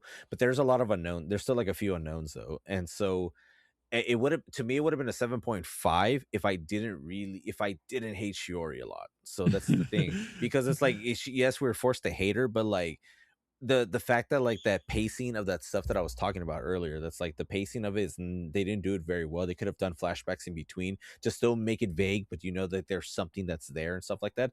That would have been perfect to do that thing, because it's like you Hmm. could have like a flashback of like seeing just her being Sakana-san just like rolling into that little tide pool, that thing, and then you see like a silhouette of a girl. You don't even see who the girl is. That could have been like perfect for like episode 3 or something like that, and then Well, it episode gives you a little 5. bit like Yeah, theory craft. You know what I it mean? does, but like yeah, that's why let's say it's supposed to open up like the discussion of that thing too, because like as of right now, all we know is that she is supposed to be eating Hinako, and we don't know why, but she's supposed to eat her. That's how like that's what I got for the first 3 to 4 episodes. But then once we start like hearing a bunch of other stuff too, then I get why. But I would have loved it more if they did spread it out a bit more, instead of it being like the last 2 to 3 episodes of like them like giving you all of that story and then giving you a little bit of what's going on in the modern time. It's like give it like a little bit of everything around it. Then I would have given it like a higher score. But 7.25 is actually not that bad. But Yeah. because it's still like above average and it's still like a good watch. It's just like you'll still get something out of it, but like it's a show that's still open to discussion of like whether or not you think like Hinako is supposed to continue on what she's supposed to do, or she should just be eaten. It's like, and that opens that up too. Yeah, it is a 7.44 on Mouse. Okay, So, so I'm still you below know, it, but I mean yeah, it's still you're rated as a below decent it. show. Like I'm like right on the 8. You know, like Yeah. if I was to say like for sure like what it is, it would probably be like a high 7 for me, honestly. But I don't do decimals. It's too I know. hard, man. No, Shout out to I you get for it. doing decimals. Yeah, because like it was supposed to be a 7. Like originally it was supposed to be a 7.5, but like once we started discussing more and more of the show, like my score started dropping a little bit. That was the thing I too. love that. Yeah, well, because like, and that's the thing too. Like 9 times out of 10, when I have my notes set up, I already have like my score already there. Like my score is like the Yeah. first thing that's up there, but I Uh-huh. always put on the bottom. It's like subject to change all the Yeah. time, because it's like I could love it more or I could hate it more. I did start to hate it a little bit more, but I still like the show. Don't get me wrong, I still like the show, but it's just the fact that like the way how they do the pacing, and if a lot of you guys actually do see it and like look at the pacing how it's done, and you do kind of agree with me, like you understand why I gave it the score. But I'm not telling you like that's like definitive like my score. Like you could probably consider it like an 8, like how Tyler did, because like that's how like I viewed the show at first when I was watching it as well. It was a high 8 for sure, like a high 8. But then like I slowly I'm like, no, yeah, like There's some things, you know. there are some things I nitpick, and I have like my nitpicks are stupidly small sometimes, but I take it as a big deal in certain situations. So don't take like how I score my shit like at face value. Like honestly, because I nitpick like the dumbest things sometimes. One of my nitpicks was like the whole scene when we actually found out that Miko was actually a fox yokai. Yeah. Sure, they made a big deal about like should Miko be around Hinako going forward because she might eat her. And I'm like, bro, she's literally been together with her for like what, 13 years now, 12 years. Yeah, but she did freak out that only that one instance though, because it's like it made it because like when she started bleeding a little bit, it's like she already made a big deal of like, oh, that's human blood. You might like want to fucking eat her and shit like that. And that's why like and that's another reason why I started hating Shiori as well. Because it's like she instigated on shit she should not be instigating. I don't really blame Shiori for that. I don't just blame the writing, you know, because like, I do. I think that whole situation was bad because like why would you want us to think that Miko is gonna eat her now after her literally being by her side for 10 years and not even like doing it, you know what I mean? Even before that, she was helping people back in the olden days. She's been living amongst humans for so long now. She's literally fighting off her own shit to stay living with humans and like giving up her power. Why would you turn her against her? Hinako, her best friend. Why? You know what I mean? Like it doesn't make sense. You know what I mean? Okay, now I understand why my fucking 7.25 is more justified now, because I forgot about that scene, and man, that scene is like, are you fucking kidding me? Why would you make us hate her? That's messed up. That is that really was messed up. And that brings me to another point. If it wasn't for Miko being in the show, like I probably would have given it a below a 7. Like Miko was like the one shining hope that I loved about this show, I guess you could say. So so shout out to her. Like I just loved Miko. So but yeah, I don't know. I don't have anything else really about this. I think we talked about a lot of stuff. So we did. Holy shit. A lot of stuff. we talked about a lot. I'm surprised, Ash, because we actually talked about a lot, like not just talking about, you know, Monster that wants to eat me, but we talked about so many things, and we stayed at 2 hours. I'm pretty sure. Basically, we kind of did, because like the funny part too, like this like the shit that we were talking about, that shit could technically take like half it's day a whole sometimes, episode. Dude. But we did it all in a small amount. I'm actually surprised we actually suppressed ourselves. I'm glad I got you on here though, Ash. I'm hoping maybe I can get you back on and we can talk about something else sometime or another, you know. Since you're back into the space again, I love that, you know. So maybe we can get you on here. So and then maybe I can get you on that one if we end up doing like freaking when Monster Wants to Eat Me or like any other fucking random one too. So like, well, I mean, you know, I'm down for anything, especially like if it's a new show or something like that. Like I'm always down to watch new shows, especially if they're only like one season, you know, one cow or whatever. It's easy to watch, easy to fit in. So just hit me up.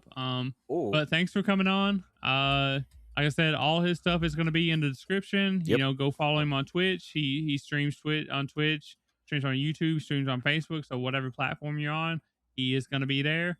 All those links are going to be in the description. Like I said, go check out his podcast. Go follow him on all that stuff.